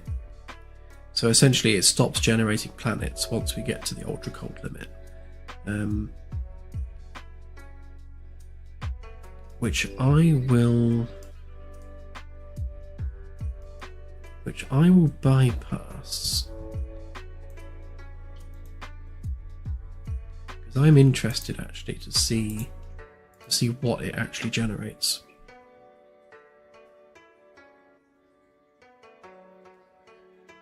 Yeah, literally every single planet by the looks of things.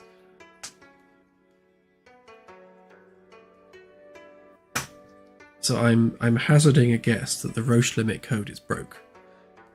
Let's just double check.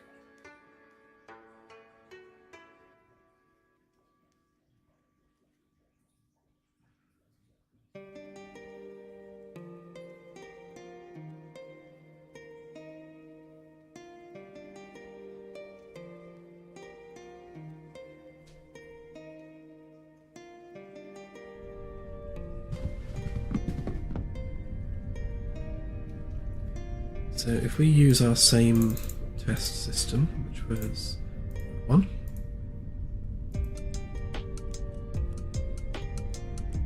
Oh.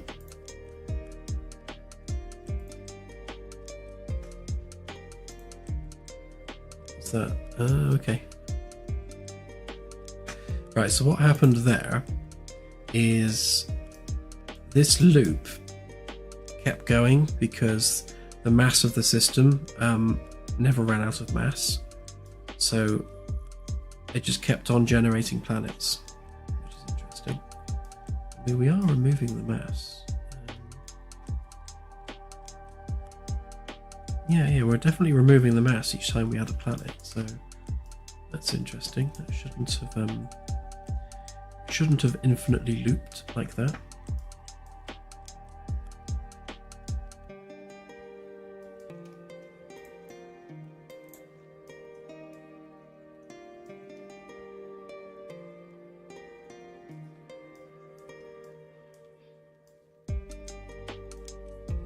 So the output of that is definitely kilometers. Let me just recheck the calculator.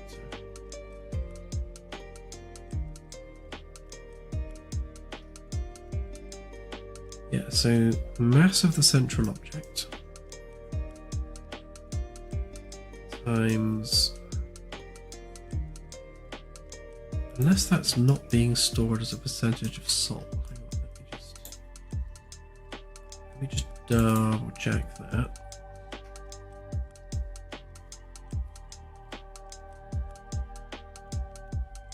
Oh yeah, no, it definitely is just a percentage. Oh, hang on.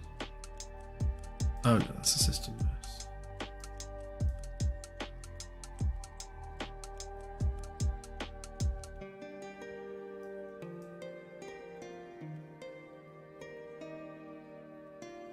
Why am I timesing it by that?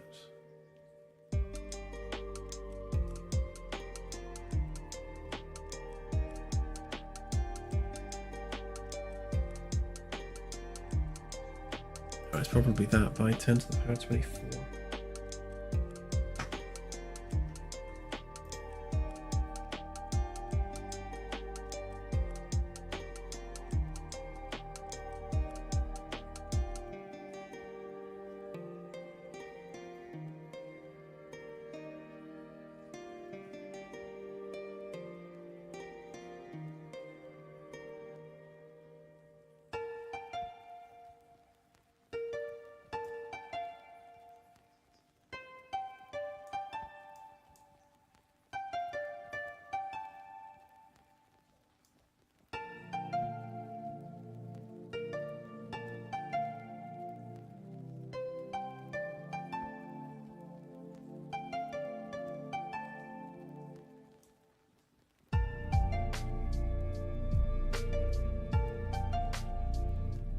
Okay, so my previous calculations were using 10 to the power 24.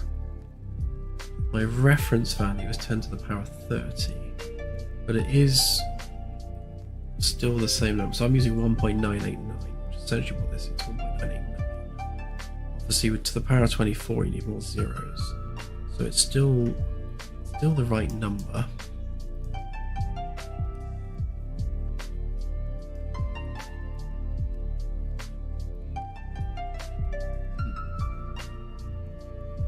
Okay, so what I'm going to do for now, let's go back to procedural system. So I'm going to go back to using the old one.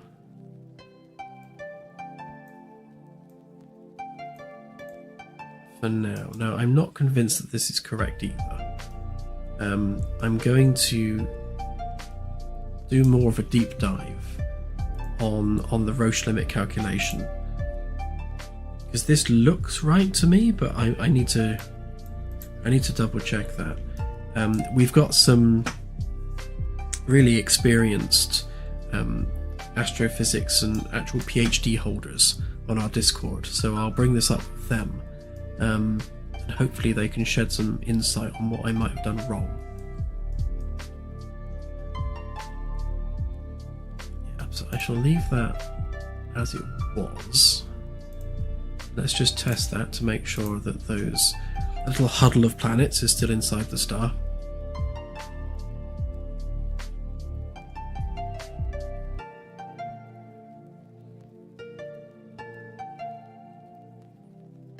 Yeah, it was exactly that.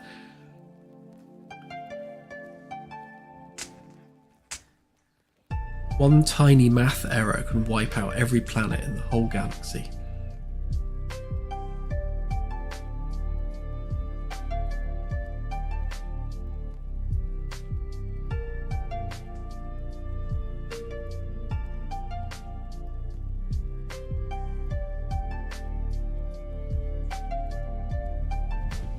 It would just be typical to have our whole universe wiped out by a floating point error.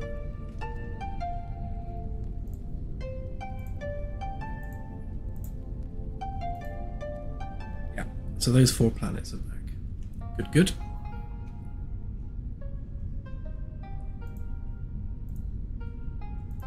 These guys have all got their planets back. Hurrah, hurrah.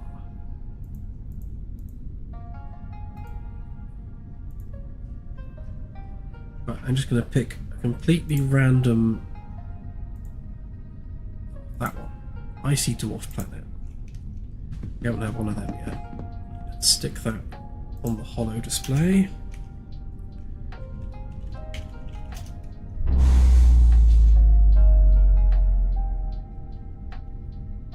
It's a glowy star. And there it is. Icy dwarf planet. Huzzah!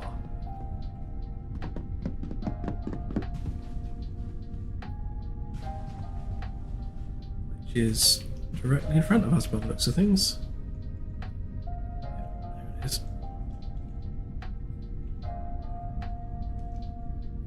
Great, okay.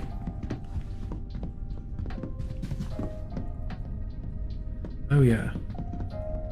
Right, I won't do this for the dev build, but I need to swap the material over so there's a Holo display version of it, because obviously this isn't glowing like it should for the Holo display, and it's having shadows and things cast on it when it shouldn't do. But that's a simple fix which I shall do after.